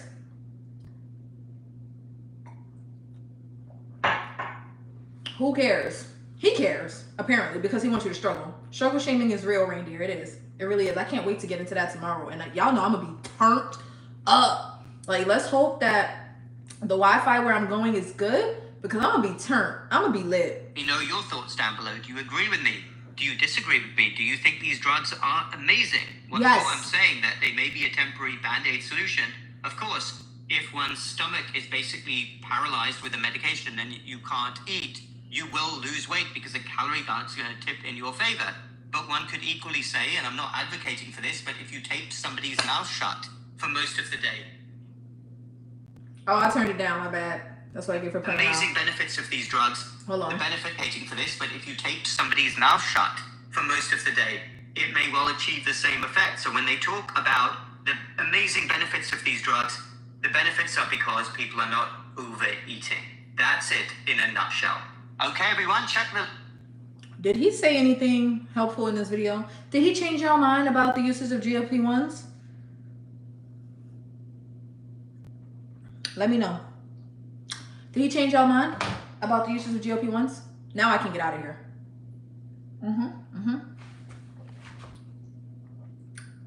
I have not. Did she lose a lot of weight? Did she gain a lot of weight? Did he change your mind? Do y'all feel concerned now? More so concerned than you were at the start of this?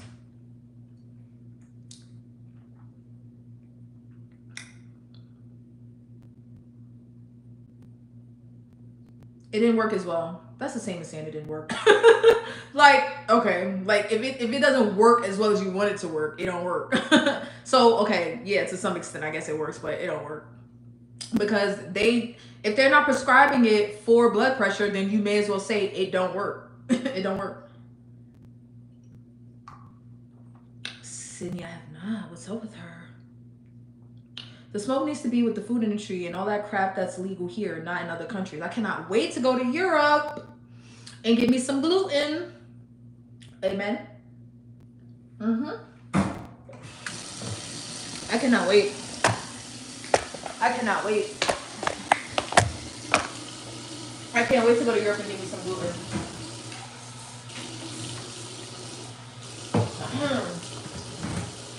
Well, so let me try to. Sorry, hold on.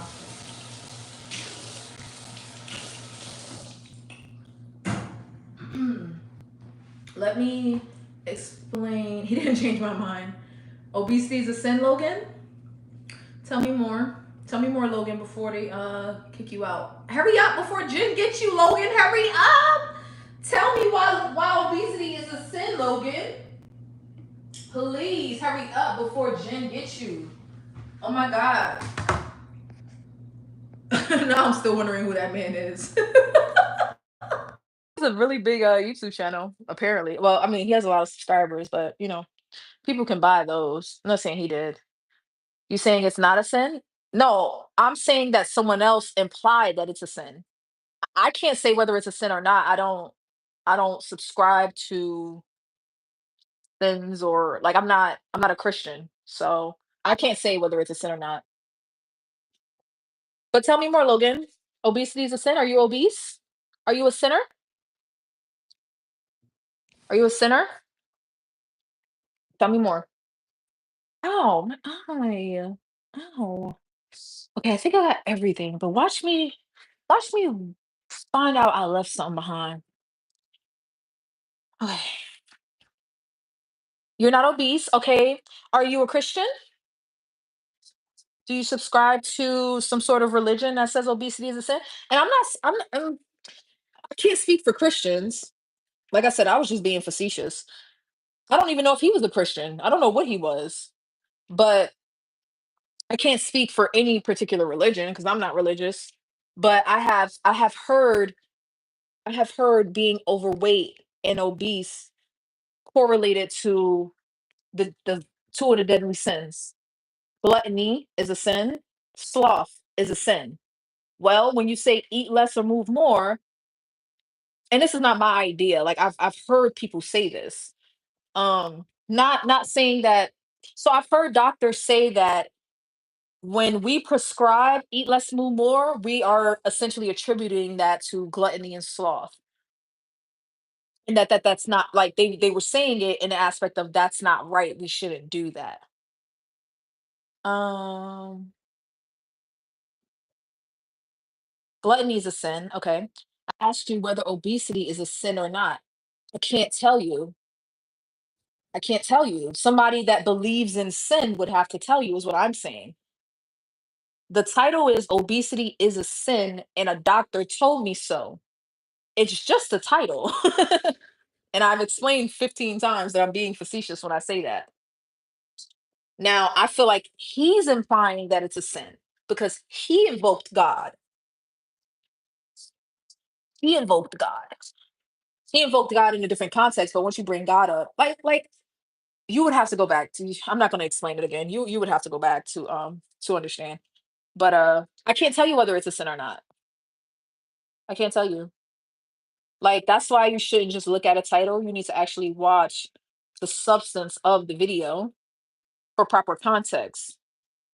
And some people will, some people won't. I'm prepared for that. So I'm not going to keep repeating myself. When you have time, you can go back and watch the video. I have a new respect for Aldi if that's how they manufacture their brands. What do you mean, Sydney? Oh, I must have missed something. Okay, Aldi's a great company. Um, he has some other videos bashing GLP-1s. Are we talking about the same doctor? The same doctor, Sunil, has videos bashing GLP-1s? Let me know. So yeah, Logan, I can't tell you. Hold on, let me connect my I can connect my AirPod now. Oh, I think it's already connected. I can't tell you whether obesity is a sin or not. I can't tell you. Can you be a glutton and not be obese? I don't know. I didn't read the Bible. I didn't read it. I didn't read it. Plus, there's a tad bit of satire here as well.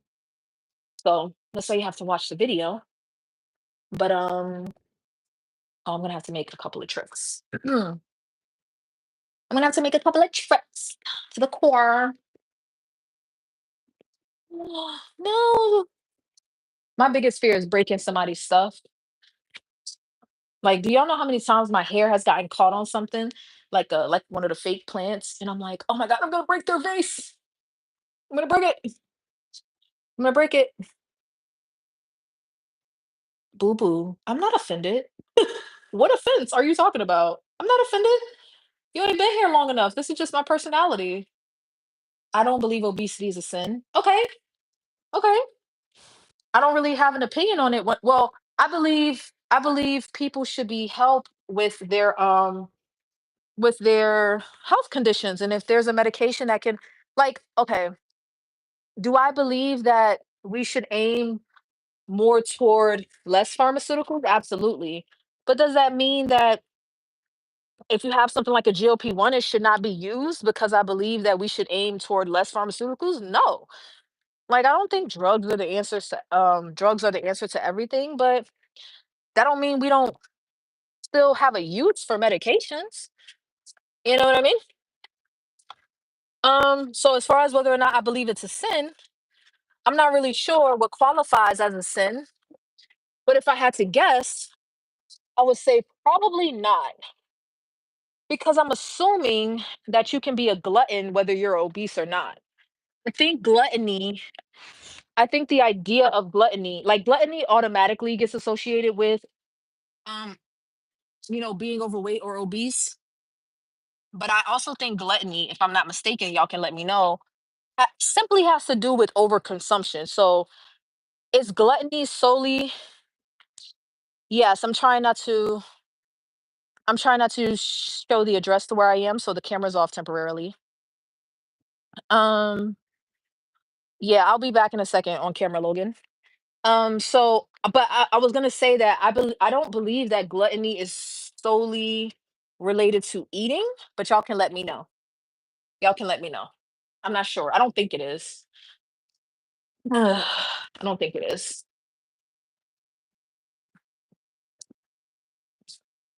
But for me myself, I don't really have a true like I don't have a true perspective on what's a sin, what qualifies as a sin and what doesn't. What I'm talking about? Y'all in them comments talking about Aldi, and I'm talking about something completely different up here. What is going on with Aldi?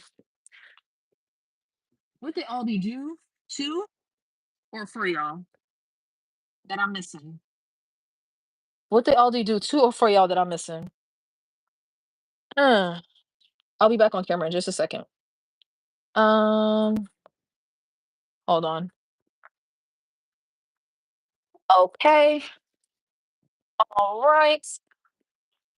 Okay, all right, okay, all right.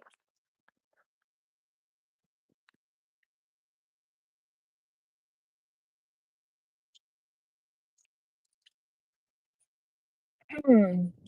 Oh, it started with me saying that's why I love Aldi brands because they stick to the EU food standards. Oh, that is really good to know, honestly. That is a wonderful thing to know. I had no idea. Maybe that's why I don't like their dairy. I don't like Aldi's dairy, but maybe it's because there's no crack in it. I don't know. Ah, maybe that's why I like it. I mean, maybe that's why I don't like it.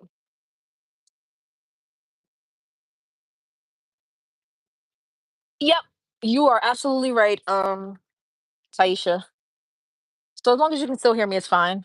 I'm gonna be in the car in a second, so I'll be back on camera. I know it's a little annoying to have a black screen, but bear with me for a second. Bear with me. Bear with me. Oh gosh, my car is an absolute freaking nightmare because it looks like I live out of it. Okay, we're back. Let's go see my physical therapist. All right, y'all. I'm starting to get a little concerned. My hips are a little sore. My hips are a little sore, mind you. I haven't started physical therapy yet for my hips. Okay, so let's wrap up this topic real quick because I'll be on here for another 20 minutes. Um, scheduling my lives around appointment times has been it's been really good because then I can't stay on here for 3 hours. Physical therapist. Um, I'm going to see a physical therapist for shoulder pain, and then eventually, whenever they give me an appointment, as long as my insurance doesn't reject it, I'll have a tendonitis. This tendonitis.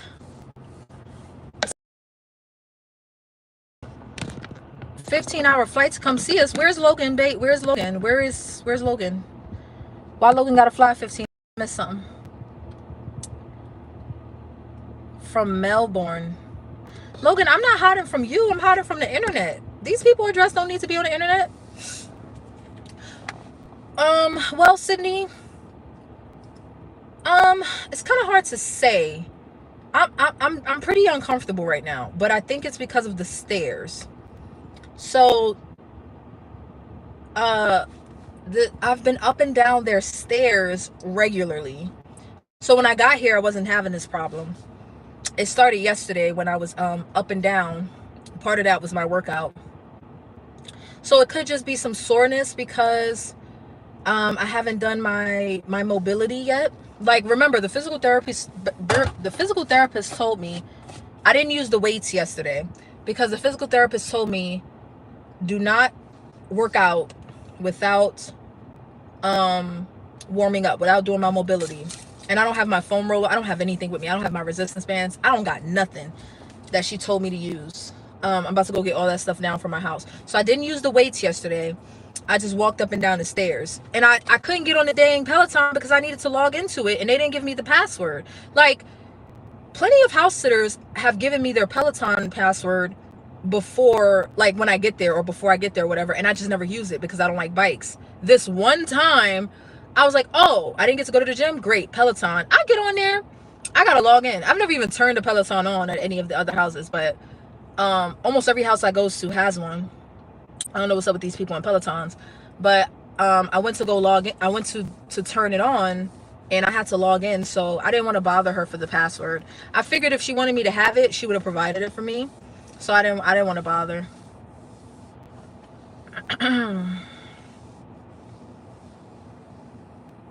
So has it returned?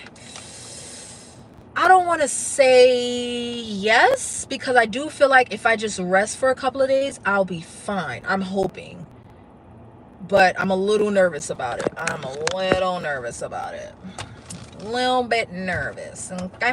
I'm a little bit nervous. So what did y'all think about that doctor's video? What did y'all think? Let's wrap up the topic real quick. What did y'all think of what he had to say about GLP-1s?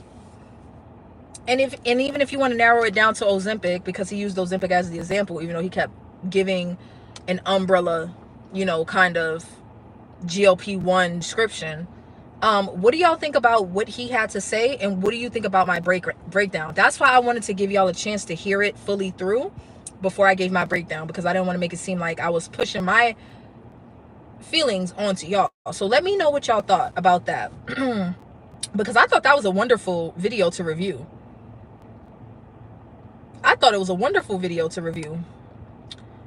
Struggle shaming is absolutely real, and we're gonna get into it. So if y'all hear anybody say struggle shaming beyond this point, y'all know they got that from me, because I made that up. It's okay. You all can have my words. You can take my words. But yeah, struggle shaming. That's exactly what he was doing. If you don't struggle, you don't deserve to make it. Period. Period. Period. Period.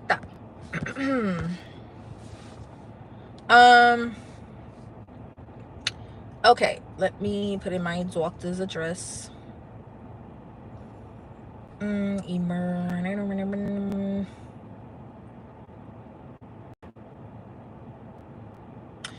you picked that up, huh, Delilah? I caught that too. He gave a lot of opinions is a simple way to say that, with nothing really to back it up. And I think that because people see doctors as an authority, nobody was willing to challenge what he had to say. Delilah says, I think that doctor sure did say a lot of nothing, and I think, quote unquote, I think, and quote, I don't, and I, but isn't truly thinking about his patients. Yeah, he was giving his personal opinion, but that's why I also showed his supplements, because I'm like, what is with these doctors coming on to the interconnects, coming on to Rihanna's internet, trying to discourage people from taking GLP-1s and then recommending 15 supplements? Okay, let's say 10, 5. Let's say 5. Like, you have a whole store on YouTube to sell supplements, but you're telling people not to take peptides? You're telling people not to take peptides. Wow. Wow. Wow. Like, okay. If you say so. If you say so. Ciao. 15 minutes. Yeah. 15 minutes. I think his view is typical of a lot of doctors who don't have any experience with obesity patients. It sounded like he was shaming patients for trying to lose weight, using an available tool. Let's talk about that for the rest of the time that we're on here. I'll be out of here in about 15-20 minutes. I think I said 20 minutes before, but I'm gonna push it all the way. So let's talk about that. That is why I said, like, okay, so who's ever had a doctor that made them feel bad? And I don't, listen, before you answer, right, think about this for a second. I don't mean you already feel bad about yourself, so anything anybody says to you is going to make you feel bad. I'm not talking about that. We can talk about that as its own topic, because that's a real thing. Like, you already feel bad about yourself, so if anybody says anything, even a doctor, it's gonna make you feel bad. No, what I'm talking about is, like, how many people have had a doctor made them feel bad because they don't know how to help them, because the doctor doesn't know how to help you. I've experienced that. Not that they shamed me, no, said anything bad about my weight, nope, but made me feel bad and made me feel alone because they didn't know how to help me. Has anyone had that experience? Of course, I'm driving, so I'm not going to be able to see it. But the reason that I'm asking that is because of what I said earlier, which is, what kind of doctor are you? Because realistically, doctors don't get any education on nutrition or obesity or any of that. So when these doctors talk as if there's some sort of authority on it, it's like, okay, fine. I don't care that you don't want to prescribe GLP-1s for weight loss, because you don't even know anything about weight gain. You don't know anything. And he's talking about, I have, he was talking about how he was confident in his ability to say this. Well, I'm confident in my ability to say this. You, doc, whatever kind of doctor you are, do not get enough nutrition training in medical school for me to care what you have to say about someone making changes to their diet. I don't care what you have to say. I don't care what you have to say, because you did not go to school for that. You didn't go to school for it. And to be honest, the people that went to school for it, dietitians, they're suspect too. Now, I'm pro get you a dietitian, but get you a good one that's compatible with you and your needs. Get you one that's up to date and educated. Same thing with your doctor. Nobody wants a doctor that's still living in when they went to medical school in 1987. Like, sorry, doc, the world has changed quite a bit, a little bit. Like, us as patients, the ones that want to learn, we know a little more. We're a bit up to date, sort of, kind of, maybe a little bit. Things have changed, yeah. So when things change in the field, like when practical things change, the education doesn't change. And that's my beef with the medical field and with doctors in general. And I learned this from doctors, so I'm not just pulling this out of my ass. I've learned this from other doctors on YouTube that are very well respected. When things change in the field, right? When things change in real time with the patients, the education is the education is like 30 years behind. The education is like 20, 30 years behind. Like what we know now is probably not going to make it into the medical schools for another 10, 15 years, if we're lucky. Okay, bye, Jen. No, Jaden, I told you, I don't know why you asked me to do that, so I'm not doing it until you tell me why. I'm not doing a face squish. I did it for you once. You didn't tell me why, so I'm not doing it until you tell me why. Right? Okay.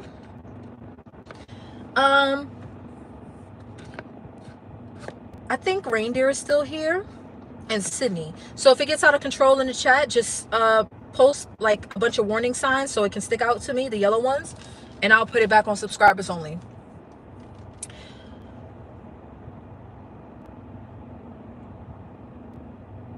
Look at menopause education. It's a 4-hour course in 4 years of medical school. This is what I'm saying. Like, so I'm not saying that, like, I don't see an obesity specialist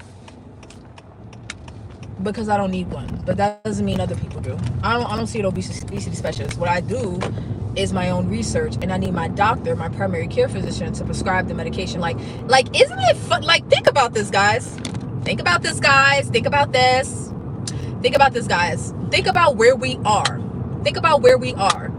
Raise your hand if you decided on your own to get on a GLP-1 to manage your weight. Raise your hand. Or let's say, put up the number 1. I'm sorry, let's try this again. Put up the number 1 if you decided on your own to get on a GLP-1 for weight management and you went to your doctor about it. Put up the number 2 if it was your doctor that discussed with you, like, okay, there's a solution or there's an option to manage your weight. Let's talk about it. Put up the number 2 if your doctor suggested a GLP-1 to you and you had no idea, but they were very responsive and understanding of your weight issues, so they promoted it to you as an option. Because I'm willing to bet that majority of the people, not the diabetics, the people that have weight problems, and like I said, sometimes they can be the same people, but the people that were concerned with their weight we did our own research and found GLP-1s and decided we want to be on GLP-1s, and then went to telehealth or our doctor to get it done. My doctor did not prescribe me no GLP-1 because she thought it was what's best for me. No, she didn't do that. I made the decision and she supported me. And I'm okay with that. Would it have been nice for me to show up to the doctor at 240 pounds and her say, okay, have you attempted to lose weight before? And I say yes. What worked for you? What didn't work for you? Well, here's another option. That would have been nice. That would have been nice. That would have been nice. It would have been nice if my doctor, because let me tell y'all something. Fat acceptance makes a big deal about going to the doctor and not getting on a scale and all that. But let me tell y'all something. I have a problem with the fact that my doctors never talked about my weight. For your now, reindeer, you did your research, wonderful, for your T2D and decided to get on a GLP1. You are a freaking rock star. You are a freaking rock star. You are a freaking rock star. Like, I would have thought that doctors would automatically go out of their way to help manage type 2 diabetes. But you're a rock star. Did you try other medications first and didn't like them, so decided to get on a GLP-1, or were you not getting treatment for your diabetes at all and then did your research? Man, it would have been nice if my doctor, like, I didn't like the fact that my doctors never talked about my weight. I didn't like that because it allowed me to feel like it wasn't a problem for too long. You understand what I'm trying to say? Like, the fact that I was over 200 pounds for the past 5 to 7 years and my weight never came up. In fact, I had one doctor, what she would do was, we would never talk about my weight, but when I would go back and read the notes, she would just say, switch to a plant-based diet. No reason why. None of that. No other information.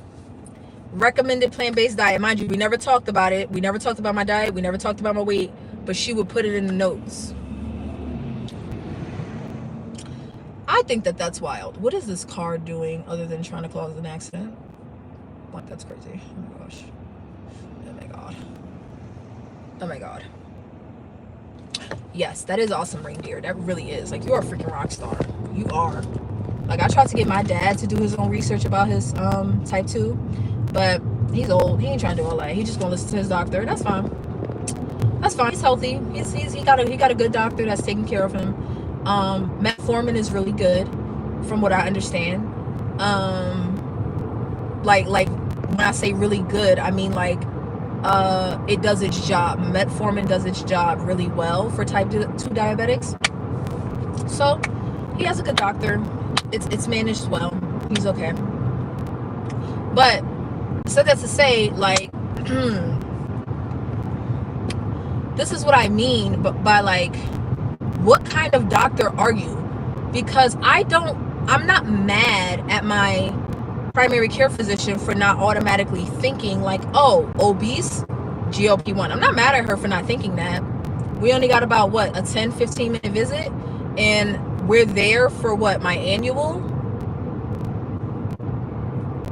I do think my weight should have come up as something we needed to talk about.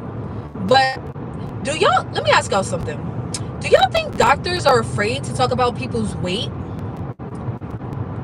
because they're afraid of like how they would make people feel? Do y'all think that? I never considered that until now, because I'm like, why didn't they bring up my weight? Like, I was like 100 pounds. I've been 100 pounds overweight for quite a while, and none of them has, like, they never said a word. They never said a word. At what point were they going to say something? You know what I mean? At what point were they going to say something? So do y'all think doctors have a fear of talking about a patient's weight and potentially losing weight before the patient is ready to talk about it? Now, Delilah, I know you said you have anxiety around that, so you don't like anybody saying anything about your weight. You think so, Jazz? You think they're afraid? Like worried about that? Told to lose weight naturally to manage your diabetes. I'm not saying weight loss isn't the right answer, but naturally, like, what the hell does that even mean? What does that even mean? Like I'm just waiting for the day that somebody will come explain that to me. I hope I can do a show on it, like an interview. I hope I can do that, because like, what does that even mean? Because if you tell me move, like, eat less, move more, then I'm gonna tell you that don't work. Long term, like, it'll work in the short term, but I'm gonna tell you that don't work. I'm gonna tell you that don't work. But yeah, so I'm starting to wonder if doctors are like, kind of like, they don't want to be labeled as, you know how the fat acceptance people are, like, oh my gosh, my doctor shouldn't talk about my weight. In fact, I don't have to step on a scale. BMI doesn't matter. BMI doesn't matter. Don't let them take your weight at the doctor. It doesn't matter. Obesity is not a disease. Obesity is not a disease. BMI is fake. I have more muscle than I do fat. It's muscle, it's not fat.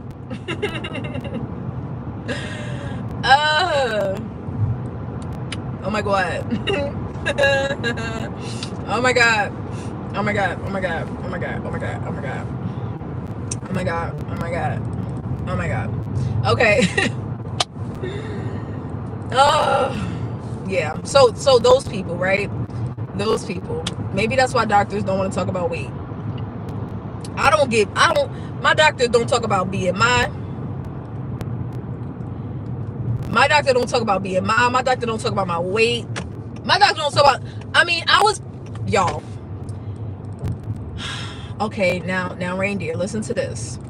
Listen to this, reindeer. I learned what hemoglobin A1C was on my own, right? From like the YouTube doctors. The Dr. Fong's, Dr. Berg's. I learned about hemoglobin A1C, right? As a marker for diabetes. My doctor never taught me that. They never talked about it. So I learned what the ranges were on my own. I learned what the ranges were for pre-diabetes and diabetic. Like, with pre-diabetic and diabetic. I learned what the ranges were. So when I got my test results last year, and I saw I had just gotten over into pre-diabetes, like, I had just made it over the threshold into pre-diabetes. My doctor never mentioned a word of it. Wouldn't it be nice for the doctor to sit you down and say, hey, I see your A1C is getting up there. Does your family have a history of diabetes? You definitely want to make sure you don't get to the point of being a diabetic. We want to try to avoid that. We want to work on some prevention. That would have been nice, but no. My doctor didn't talk about it. I figured out that I was pre-diabetic. Based on the blood work that was done, and I looked at my results, and I saw my hemoglobin A1C had just crossed over the threshold into pre-diabetic. I decided to do something about it. My doctor never talked to me about being obese. I knew I was obese and decided to do something about it. Now, I didn't realize it was by 100 pounds, but I made those decisions. My doctor didn't do nothing but prescribe the medication and support me taking it. Now, some people can't even get that much. Some people can't even get their doctor to prescribe it and support them. So I guess I'm lucky in that way. But I had to learn these things on my own. Figure that. Go figure. Jazz says, I think the issue around that is a majority don't like hearing the hard truth. Yeah, that's very true. Yup. But doctors are supposed to be objective. They are. So if your patient's 100 pounds overweight, don't you think that's important to mention? If your patient's pre-diabetic at 28, don't you think it's a little important? With a history of diabetes and heart disease in the family, don't you think that's something that you should talk about? Okay, Delilah, thank you for joining and participating. Drive safe. Don't you think that's a little important to talk about? Well, they didn't talk about it. So I did the research and I decided to do something different on my own. So with that being said, for a doctor to come onto YouTube knowing that you have influence, knowing that people are going to listen to you, and you spew nonsense. I mean, like, the whole video is debunked once he says, when has it ever been okay to inject a mass portion of the population with a hormone-like substance? He died right there. Like once he said that, his whole argument was like he lost credibility when he said that. I'm so sorry. And y'all gave some good answers that I didn't even think of. He lost credibility when he said that, because it's like, wait, you're a doctor and you didn't think about birth control, HRT, or insulin? Us normies over here thought of that off the top of our head. Yeah. Reindeer says, good for you, Vanity, for doing your research. Yeah. It be like that. It be like that. You have to. Like, now, there are a lot of doctors that don't like that. Oh my God, you did your own research? I went to medical school. I did. Yeah, but you didn't. When you went to medical school, you didn't get no training. Maybe what, 8 hours, 4 hours on nutrition? Stop. All you know how to do, I'm sorry, like, I'm not trying to attack doctors, but like, let's be real. When it comes to chronic disease, all you know how to do is prescribe a pill and send me on my way. That's all you know how to do. I'm so sorry. Like, I'm not trying to make it seem like doctors aren't important. Trust me. Like, when it comes to Western medicine, like when it comes to like acute care, so think like emergency care, like a gunshot wound, or like a broken leg or things like that. Like, when it comes to things that are obviously broken and need to be fixed right away, we do that well. My dad was forced into retirement as a truck driver in the past 5 years. It was about 3 years, 4 years. I think it was 3. 22, 3, maybe 4. I don't know. I forgot. 3 or 4 years. But on the job, his legs got crushed under a beam. You know, one of the big beams that they use for the buildings. I think it was for the buildings. I'm not really sure. But his legs got crushed on the job, and they saved his life. Surgeons, nurses, like, they say, like, imagine how many different departments of, like think about it, right? A leg crush injury. You need orthopedics. You need anesthesiologists. You need the nurses. Who else do you need?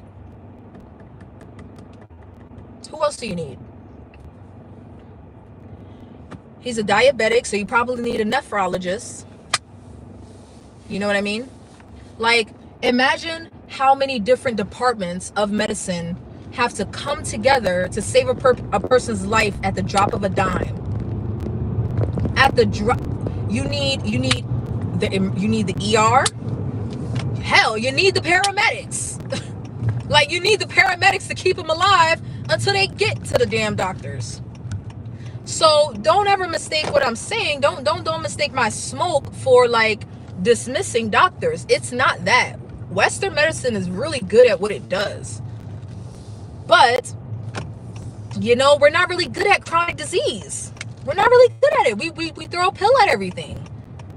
We're not really good at prevention. We're not really good at, like, the idea is, Matt, like he said in the video, which I give, like, it is true. Put a band-aid on it, Matt. But the problem is, he said it as if this only applies to GLP-1s. Like, no. Like, no. No. Tell that to your mama, Erin. Thank you very much. Pretty sure she's worn a wig or two, Erin. Tell it to your mammy.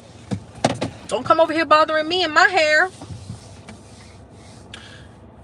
Jazz, my mom's T2D, and it's been a wild journey trying to get her to help herself. Yeah. Yeah, my mom had 2 experimental brain surgeries, and we trusted that man with her life, but I do trust him to draw her blood. Hell no. You don't trust him to draw her blood? Oh, reindeer got him. Sorry. You're supposed to behave yourself. Reindeer, you know I love talking about people mamas. Let me stop. No, I really don't. But it's like, what more can you say to somebody that just comes in saying stupid stuff? All right, so This was fun. I really enjoyed this one. We were supposed to talk about the scale today and having anxiety around that, and how to not put so much value into the scale, but how to use it to your benefit. And we didn't get a chance to cover that because we covered this instead. Like literally in the heat of the moment, I was like, oh my God, we gotta talk about this. So I'm glad we got to talk about it. Thank you for all my moderators that did a wonderful job today. I feel like we had a peaceful stream. I feel like we had a fairly peaceful stream. I did have it on subscribers mode for most of it. But when it's not on subscribers mode at the beginning, I found my mic. Y'all be killing it. Y'all be doing the damn thing. So thank you all. Thank you to my subscribers and thank you to everybody else that has joined. I'm going to get out of here and go see my physical therapist for my shoulders, and then hopefully she can tell me about what we're going to do for my hips. I am hoping my insurance does not screw me over. They already canceled one of my appointments because my authorization wasn't approved in time. So this appointment didn't get canceled, so that's good. I hope it didn't because I didn't get a notification about it. All right. So thank y'all so much. I'm gonna get out of here and I will be heading to my other house sit once I leave PT. Well, I gotta go home for a little bit and then I'll be heading to my other house sit. And I gotta work today, so it's a busy day. Maybe I'll go live for some company while I drive. We'll see. And I will see y'all in the next one. Hit the like, make sure you subscribe, consider becoming a member. You can click the link to become a member. Be vain, guys. Like, okay, like seriously, like let's admit we're a little vain here. Okay. And don't forget to participate in the community portion of my channel. And I will see y'all in the next one. Bye. Thank you, reindeer. See y'all. Bye, Sydney.